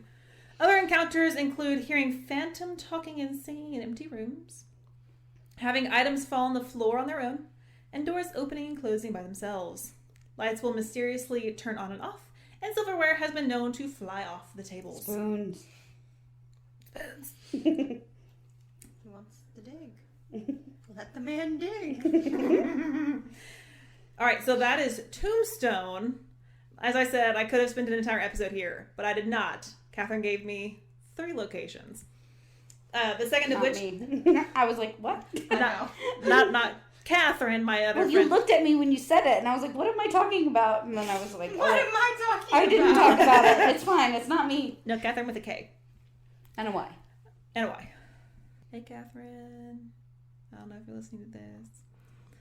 All right, so the Stockyards restaurant is the one that Catherine knew about the longest.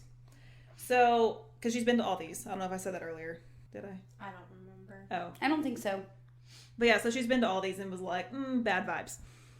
The Stockyards restaurant is located at 5009 East Washington Street and boasts the title of Arizona's original steakhouse. Going back to 1919, Edward A. Tovrea, I'm so sorry if I mispronounced that, but I'm going to say it a lot, opened the Tovrea Stockyards in Phoenix to support his growing beef operations at Tovrea Land and Cattle Company, which accommodated over 300,000 cattle per year. That's a lot of cattle for those who have no perspective. Mm-hmm. And I think 300,000 of anything's a lot. Yeah. But cows. They're big. I like cows. They're so cute. I like them too, but I really don't think they stink that bad. Chickens are the Their ones that poop smell bad. stinks. No. It does. And then it smells like poop, but like, No, there are worse smells than poop. When I was in California and my dad and I were driving, they had like 10 miles of cows and I could smell them for like 5 to 10 miles before we even saw them, and then at least a solid 5 to 10 miles afterwards. Yeah. So I got you beat. I'm sorry. Lubbock in the spring has... You're really not making the case for Lubbock. We're just not going to go in the spring or summer or fall or winter. Because in the spring, you have the northwest winds that blow in from the feedlots between Lubbock and Amarillo, where you literally just like walk outside and it smells like feedlot. No. And then the summers are brutally hot. The fall you have haboobs, and the winter is just awful because it's piercing cold winds. I don't want to go. But Chilton's. We can make those here. Yeah, I want to go. and we'll go visit the School of Music and see the haunted theater. Because there's always a haunted theater. Let's just go to Arizona. True. Anyway, at the time, this was the world's largest feedlot, which I'm sure did not smell very good. Lubbock, Amarillo, everything in between. The steakhouse, because all this was leading up to the steakhouse, for the preface of it. The steakhouse opened its doors in 1947 with a focus on top quality beef, which attracted cattlemen, bankers, and politicians. Unfortunately, a fire There it is. destroyed the stockyards in 1953, but they quickly rebuilt and had it back up and running in 1954. Oh, wow. That's a pretty quick turnaround. That was Yeah. quick turnaround. And this time it was a 2-story restaurant and bar. So I mentioned Edward A. Tovrea earlier, not only because he had a big influence on the opening of the restaurant, but after it burned, his son Philip's wife, Helen Tovrea, handled all of the interior design for the new and improved Stockyards restaurant and bar. So the modern day restaurant stays connected to its roots by featuring top quality aged steak and prime rib. However, they have expanded to providing some options like Paloma Ranch calf fries, elk medallions, calf's liver, and American bison meatloaf. If that doesn't get you in the mood for ghosts, I don't know what does. I don't do loaves. But it's bison loaf. I don't do loaves. It's a nasty form of meat. Why would you do that? I like meatloaf. And you add ketchup to it? Ketchup is delicious. Ketchup is delicious. Only Zach's on mom fries. makes an amazing meatloaf. Shout out to my mother-in-law. That stuff's good. Anyway, Helen Tovrea commissioned a mural of a lady in red by Catherine, spelled with a K and I-N-E, Patton, for the Rose Banquet Room. It's said that this lady in red comes to life in the evenings. Lady in red. Thank you. We looked at each other and we're like, time to shine. I was waiting for it. We both did the eye roll at the beginning, too. That's what really got me. We had to get into the mood to sing a timeless classic. So she comes to life in the evenings. Some believe that it's the spirit of Catherine. However, most believe that it is the spirit of Helen coming back to keep tabs on her handiwork. Oh, she said, I worked hard on this restaurant. It better look the way I want it to. Right. Okay. Oh, yeah. Well, she has more jump scares. So the Lady in Red has been accredited with turning off and on lights and shaking the chandelier. I was gonna say she's swinging from the chandelier. When I swing from the chandelier. That's what she's doing. She's Sia. From It's the ghost of Sia haunts this restaurant. I also got like super far away from the microphone because I didn't want to blow it out. Sorry, not sorry. But they see this ghostly woman in a red dress wandering from the saloon into the hallway. Ladies are sometimes surprised by seeing a lady in a red dress standing behind them in the reflection of the restroom mirror. And there was one instance where a guest was sitting at the bar, saw a woman in a red dress walk behind him in the mirror, but when he turned to look for her, she wasn't there. He turned to look so he could hit on her. Yes. Or she was creeping him out. I mean, I saw pictures of her. She's kind of a babe. Oh, okay. She's real cute. The staff members have reported hearing voices when no one else is around. There was a point in time when they could not keep night staff. Sure. Yeah. So finally, we have the Orpheum Theater. Of course, Great the theater. name. So I had some fun researching this because there's more than one Orpheum Theater in the vicinity. There's one in, Flagstaff? Arizona, yeah. Yeah. And it was close enough that when I Googled Phoenix, it would pick up those as well. And I was like, wow, there's a lot of discrepancies in these, which, Oh, because it was 2 different theaters? yeah. Try Googling Phoenix lore. Oh, yeah. Yeah, yeah. Ah, yes, the bird. I was like, cool, but no, not what I need right now. Mm-hmm. So You could have gone that route and we would have supported you. I thought about Yeah. it, but I like the wandering woman story. So I am was glad all I about found it. stretching what you want. Mhm.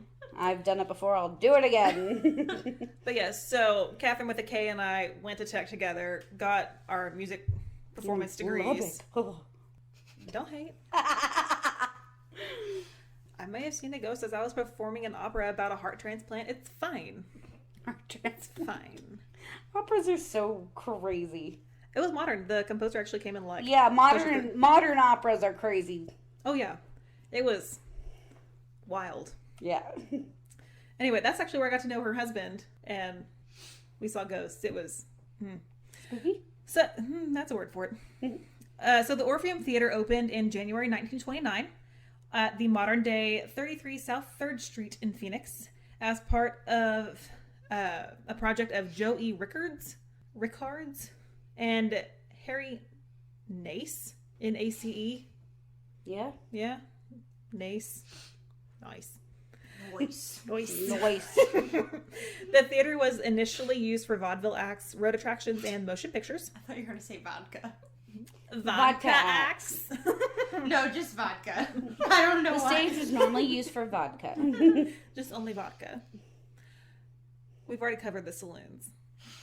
That's where I need to stay. Always. That's where I'm at. Mentally. Whatever. Yeah. Well, less than a year after opening, the theater was sold to Publix Theaters and was renamed the Nace Paramount Theater. And then once Harry Nace retired, it was just the Paramount Theater.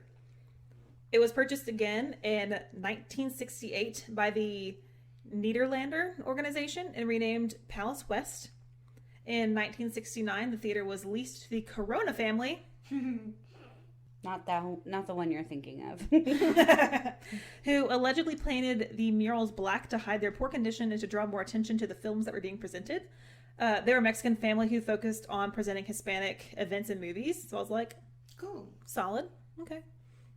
The Nederlanders sold the theater to the city of Phoenix in 1984, and in 1985 it was added to the National Register of Historic Places, and the city invested $14.5 million to its restoration. Okay. So they closed it down in 1985. They reopened it in 1997. So it took 12 years for them to do this Restore renovation. But they reopened it with a performance of Hello Dolly, starring Carol Channing, who thanked the audience for Carol Channing was there? Carol Channing. Wow. But she thanked the audience for, quote, not turning this beautiful theater into a parking lot, end quote, after the performance. Atta girl. Yes. Queen. Yeah, love Carol Channing. Now the theater used to, excuse me. Now the theater is used to host bands, off-Broadway shows, plays, classical concerts, and even sometimes TV programs such as The Tonight Show, starring Jimmy Fallon. Cool. There are free guided tours every other Tuesday at noon and 1 p.m. So, fun times. Cool. Now to kick off the odd phenomena. Thank you. Phenomena. The original owner, Harry Nace, died under mysterious circumstances. He was up in his That's second. how I hope I die. Same though. Under mysterious circumstances. So- Guys, if I die and you find my body, can you write a note that says mysterious circumstances and put it on my chest? Yes. So when they course. find me, they It's can say under she mysterious. was found dead under mysterious circumstances. Didn't I Did want I- that on my tree tombstone plaque thing? You wanted Yeah. something, but we want a lot on our tombstones, so we may need to. I'm gonna be a tree. That's what I'm saying. It's my Yeah. tree thing. I'm gonna be like a tree pod person thing that grows Yeah. into a tree, but also parts of me are gonna be turned into ash, Murder so I trees. can be that one album thing. The That's right. record. Yeah. Just cut off a part. I'm gonna be Make a murder it my tree. heart. Marie Shelley Bish that shit. Oh no, but there was one Halloween that I put a stick on my head and I was Carrie Underwood. You would. I want a costume contest with that. And I refrained from another sex joke.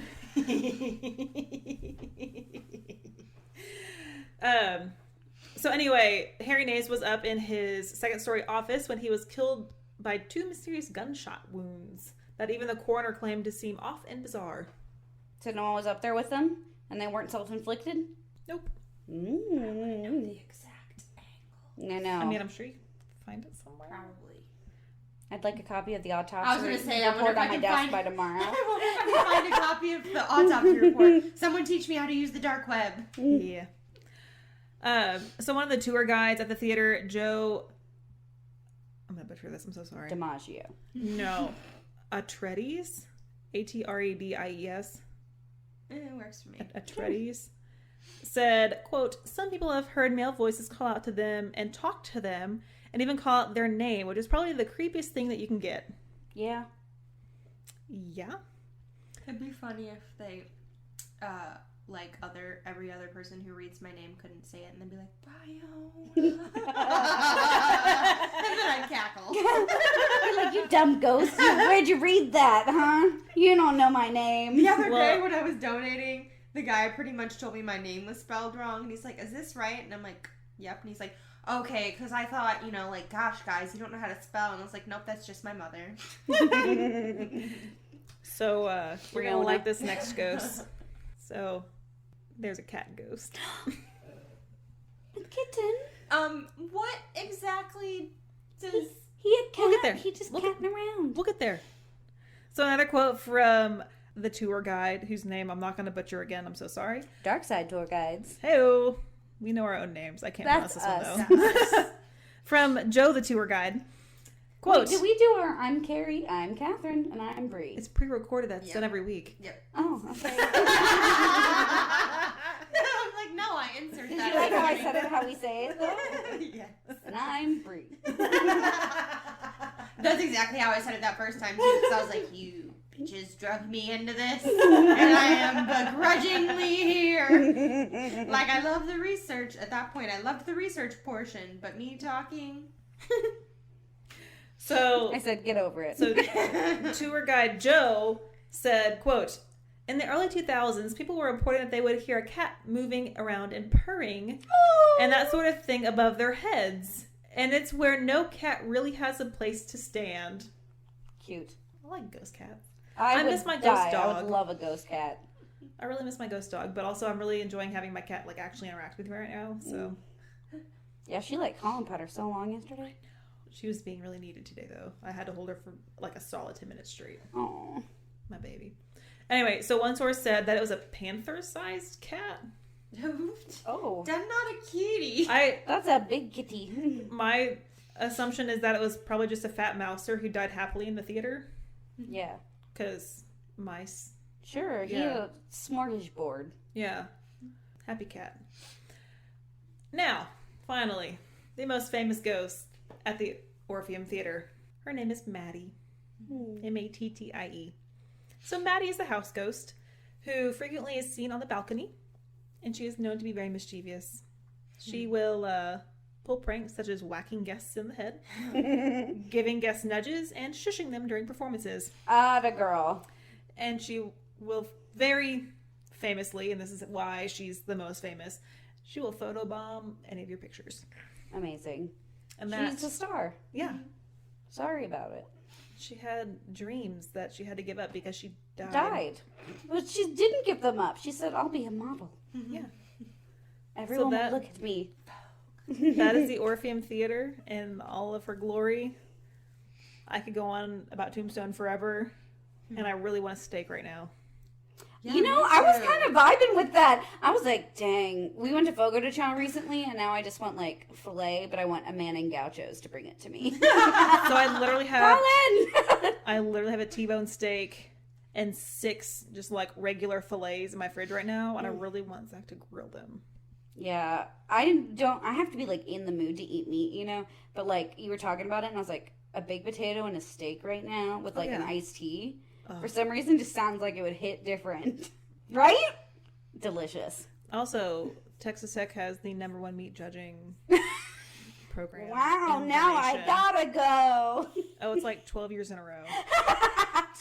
Oh, Carrie, you missed my sarcasm. And they have a restaurant on campus. I believe we got. No. Did you miss they have the restaurant on campus? I don't care. So good.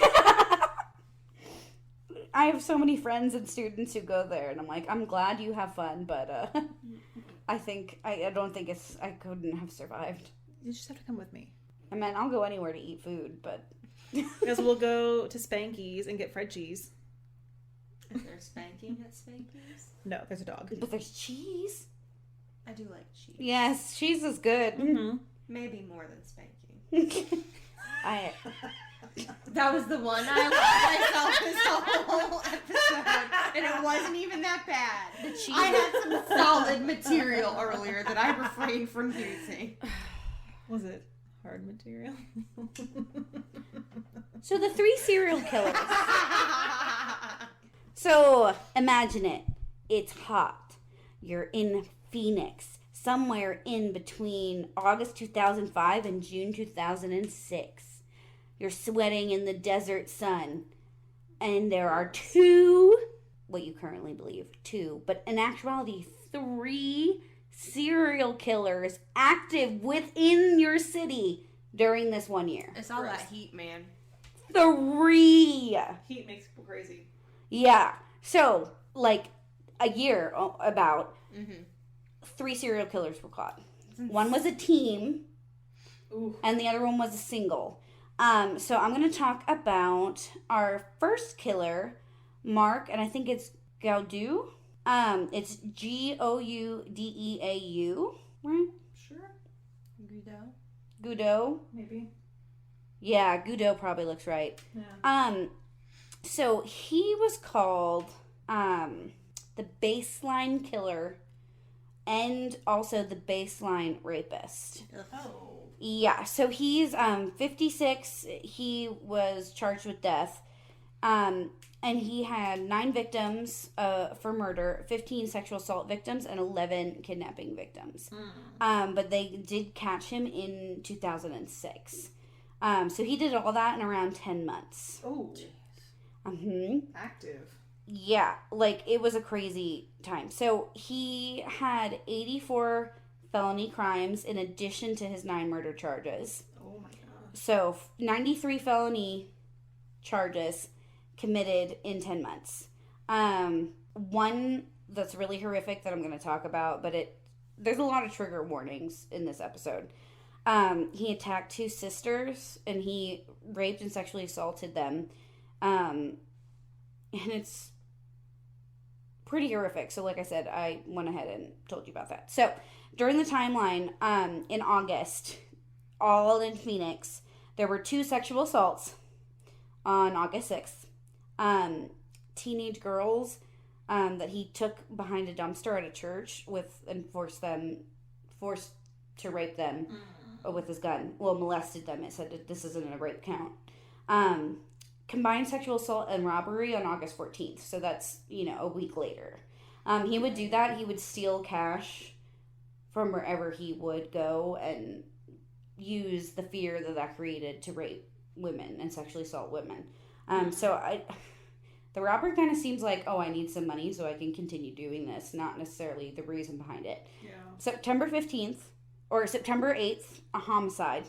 And this is in Tempe, which is where ASU is. Yeah. So it's nearby. September 15th, sexual assault. September 20th, sexual assault. And this is the really, I don't want to say famous one, but this was 2 sisters and they were walking. One was visibly pregnant.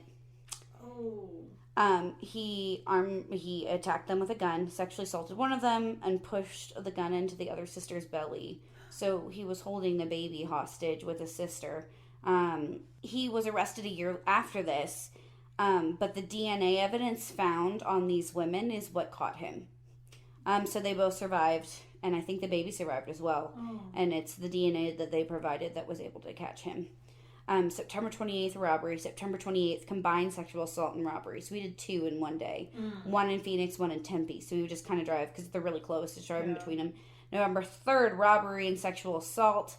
And 2 different locations. So it wasn't a combined one. November 7th, 3 separate robberies. December 12th, a homicide. December 12th, a robbery. February 20th, 2 homicides. March 15th, 2 homicides. March 29th, homicide. May 1st, sexual assault. May 5th is when the police made a list of 18 people because they're kind of random and they were like, I think this is the 18 people that he's killed, right? Yeah. And they thought it was just those 18, but it's now 23 confirmed. June 29th, homicide. Her name was Carmen Miranda, and she was abducted, and she had been nearby during the other cases as well. She was found dead from a gunshot wound in the head behind a barber shop, and it was captured on CCTV. At least it was. So between captured. the CCTV, the DNA, like they know it was him who did all of these.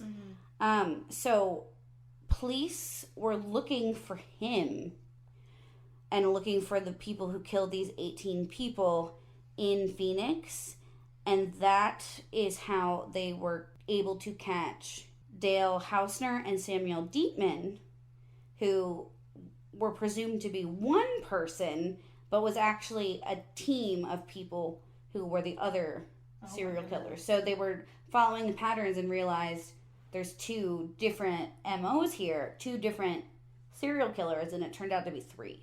Okay?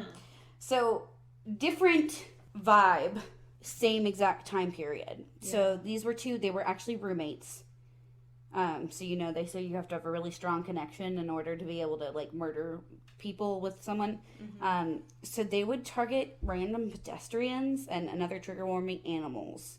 They would get super high on meth, and go in random areas and just shoot out of their car, at people. So Dale, was 40 when he was apprehended in 2006. He later committed suicide in prison, and then he killed 8 and injured 19, not to mention tons of dogs and horses. And then Dietman is 45. He has life without parole and was charged with the same ones. So they were found guilty of 80 out of the 87 felony charges in one trial. Wow. Which included murder, arson, animal cruelty, drive-by shootings. Oh my god. I meant he was sentenced to death 6 times. Like he got 6 death sentences. Yeah, you soup Good. Yeah, well, and then he committed suicide. So there was several dozen non-fatal shootings, and a ton. They would like try and shoot dogs. So David Estrada was 20, was killed June 29th. Nathaniel Schofer was 44. was murdered on November 11th when he was trying to protect his dog.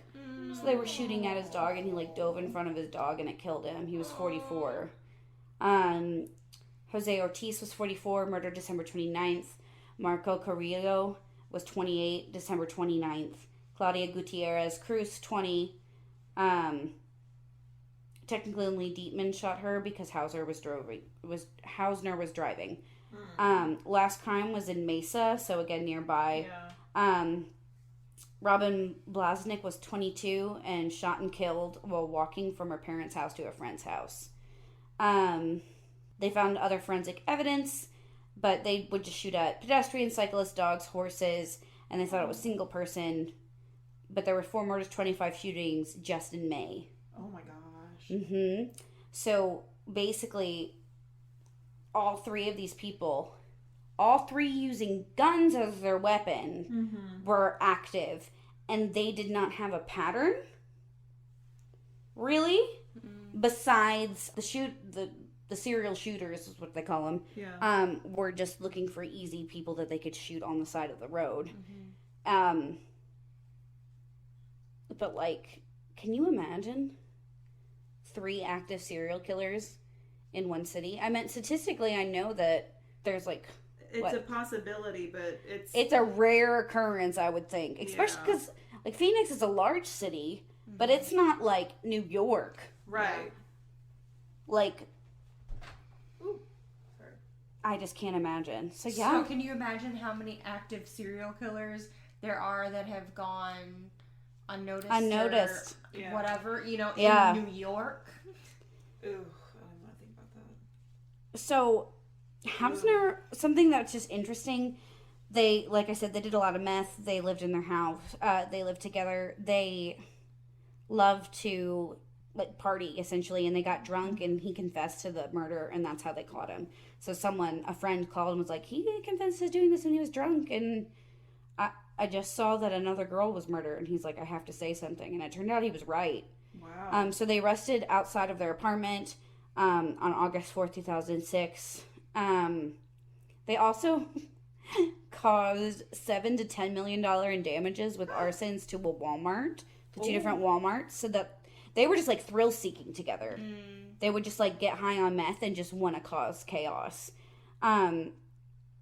He was a boxing journalist for the newspaper, and so he had literally interviewed Mike Tyson just a few weeks before his capture. Damn. So like he was like acting normal, interviewing, but like he clearly has an issue, like a lust for violence in a way. And but also that's a big yikes. And Mike Tyson, so Mike Tyson was literally interviewed by the police officers, and he stated he was a small guy but a nice guy. So he was a little unassuming, normal looking guy who would just, he and his roommate would hype each other out, and they'd just go shoot at things and light stuff on fire.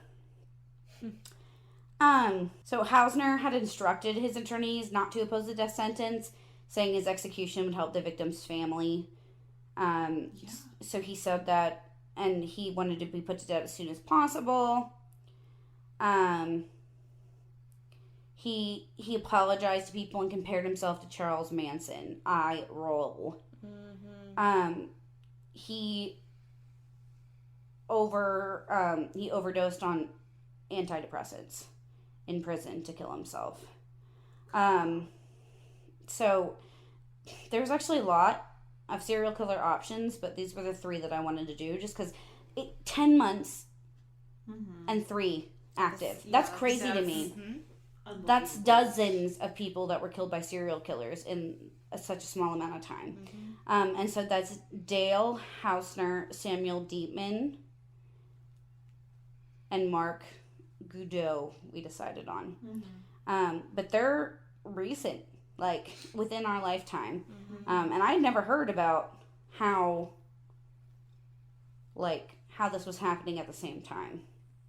I feel like this would be like a great true crime documentary to like switch episodes between the 2 of them. Oh yeah. I don't know. It's just really interesting. Especially because, like, so they both used guns, but other than, and like they didn't have like a clear, I guess, like they were victims of opportunity, Yeah, I guess. Right. So, but other than that, it's like, how did you, like, how... They didn't Oh. blame their victims. No, something else. Mark Godot would dress up in Halloween costumes when he would do it Oh. to like hide people, like to like hide his appearance. So he wore like ski masks and things, but he also wore like Halloween like scream mask type stuff. Ew. Mm-hmm. It would be interesting to see, though, how the police found the others based on their investigation of that Godot. So I think it was basically different units working together and like writing out all the data and finding patterns in the data, because like people would see a car speed away after the shootings, right? Like it's a city. It wasn't like in the middle of the country where you could just shoot someone and no one would see. So I think it was clear that, and one was women and one was just mostly men, and the sexual assault victims were able to give testimony, Right. right? Well, that's what I'm saying, because when you first said it, they found these other guys when looking for this guy. I was think like, it seems so very different. I think they got a list of all of gunshot murders, and then while they were looking, does this match the baseline killer's MO? Does this match the baseline killer's MO? They were like, no, but this matches this one, Yeah. which matches this one, and I think that's how it came to be. Because, I mean, they both have, guns as a weapon is really the only thing that they have in common. Yeah, that's why I was like, I mean... Yeah, What? but it's just, I don't know, it's just fascinating to me It would that also was be- happening. And I really wish, like, I wonder if they were aware of the other. Yeah. It's a fair question. Like, I'm sure that the pair knew about Mark, not who he was, but knew about the baseline killer, because that was really in the news. But I think the serial shooting kind of came as an secondary investigation. Yeah. But I meant, people complained that they had information and it took too long to catch these guys, but 9 months or 10 months is In pretty comparison, good. yeah. I would think, especially when they caught 3 serial killers, Yeah. like, Yeah. and were able a to. lot of... They were without a doubt guilty. Like, they were all tried and convicted. Yeah. I wonder what the baseline killer's, like, tipping point, kind of, like, what set him off. Yeah. The trigger. Because wasn't he older? Like, in his 40s or something? He was in his 40s. If they found So there's a lot of time. So he was under parole. So he had a record before. In his images, mask sketches, and they found a ski mask and a toy handgun that just looked realistic. And so that's when they got a warrant and they were able to search anything, and they found like the Halloween costumes and stuff, and the guns, and he was arrested. But they don't really have background information from what I can find. He was just, like, I bet you he was in for sexual assault and he just escalated because he didn't want to get caught. Yeah. I think that was probably him. Like, the sexual assault was probably his motive. Like I said, I'm guessing because I couldn't find, for how recent they are, I think because they're still alive, there's not as much information about them. Well, and it could be, like, a choice to not make them, infamous. And Sure. like, because a lot of times that is the case, and, like, they'll get books and, like, Yeah. money and, Yeah, so my Like, guess, he was in for movies. sexual assault, and he didn't want to go back to jail, so he started killing his victims so he wouldn't have to go back to jail. Yeah. And the other two, I literally think they just wanted the thrill of doing something evil. You know? Yeah. Like, and I think they started shooting dogs and were like, wow, this gives me some weird power rush. I'm going to start shooting people. Because that's what it kind of, that's what I read between the lines of It's like two situations. sociopaths who found each other. Who found, well, it's that folie à deux kind of, Yeah. the shared illusion, and they thought that they were amazing. I think one of their brother also, I read this only in one source, that one of their brothers also would help, like, drive the car and stuff, and he was also arrested, but I think he was, like, pleaded down to manslaughter. So can you imagine just getting 3 people to just be like, hey, let's do meth and just shoot people? But some of their shooting victims survived because they would just shoot them on busy roads and people would go to their help, like go to their aid immediately. So I think it was more about the act of shooting people than it was about killing them. Like they weren't marksmen. This wasn't an assassination. I think they just wanted to cause panic. And like, I don't know. In my mind, I'm picturing them being like, let's go raise some hell, and getting into a car and murdering evil psychos. But yeah, it was interesting to me. Also, Mark is a black serial killer, which is rare. That is rare. So that was interesting to me too. In the sketch, it was described as a light-skinned black man, under a Halloween costume. Yeah. And that's eventually how they were able to get him, because they found the costumes at his house. And they had DNA evidence to confirm it. So he stood no chance. No. Yeah. So both were like kind of rare cases too. I don't know. It's wild that happened at the same time. Yeah, like a lot of things were a lot of things had to fall into place for that to be able to happen. Yeah. And that's what makes it interesting to me. Right. I don't care about the scumbags who did it, but the fact that it was just and in 10 months. Yeah. That is not a big period of time. No, which means they clearly had to have some sort of... something happened. Something had to happen because they don't have a cooling off period. They don't have time to... No, they were doing multiple attacks in a day. Yeah. Attacks being robberies, sexual assaults, or murders. And it didn't seem like there was a clear, escalation. It was just... They just started doing it and kept doing it until they were caught. Yeah. And they clearly weren't showing any signs of stopping. Right. They were just going to keep doing that. It's crazy. It was... I don't know of another modern example of that. I'm sure there are, but some serial killers lie under the radar for years and years until you can establish a pattern. Right. These both just started with a bang and then were pretty consistent, like one a week. Yeah. It's crazy. But those are my cases. I know it was a really shallow dive, but there's not a ton of information. Like I said, I'm hoping that there'll be some more information coming out. Like I said, I think it would make an excellent documentary. Oh, yeah. And these people and their families are still alive. Like, they'd get to have their voice heard, which I think would be really important. It does add a different element to true crime documentaries. Like, we're watching Sophie right now, and we just finished The Night Stalker one, both on Netflix, and victims and family, like immediate family members, they're both recent enough that you can interview the victims and the immediate family members, and it adds a very spooky, very, very sad layer. But I think it's important because it shows that these are real people. It was like the Atlanta child murders when we watched that one documentary. These are real people who were killed. Like, I think, people think of serial killers and they're like, H.H. Holmes or Jack the Ripper. And it's like, no, these people, still exist and are killing people. Just like random people walking down the street with their dog. And people with lives, people who love them and responsibilities. 2 sisters walking in a park because one of, Yeah. It's crazy. So I think that's important to show people the after effects of this so it becomes not so romanticized, I guess. Yeah, no kidding. But really interesting and really, really current for one of my cases. Yeah. People like that are the reason I carry knives and pepper spray and a taser. I don't go anywhere. And I guess I can't answer the door anymore, so I rarely do that now. I got my ring installed, and I'll be like, who are you? Yeah, don't have to look through a peephole now. No. Seriously, that has been one of my biggest fears forever. Isn't that on Saw? Don't they do that on Saw? I think so. Or some kind of They do it on something. I've seen it before, but the fact that actually happened. Yikes.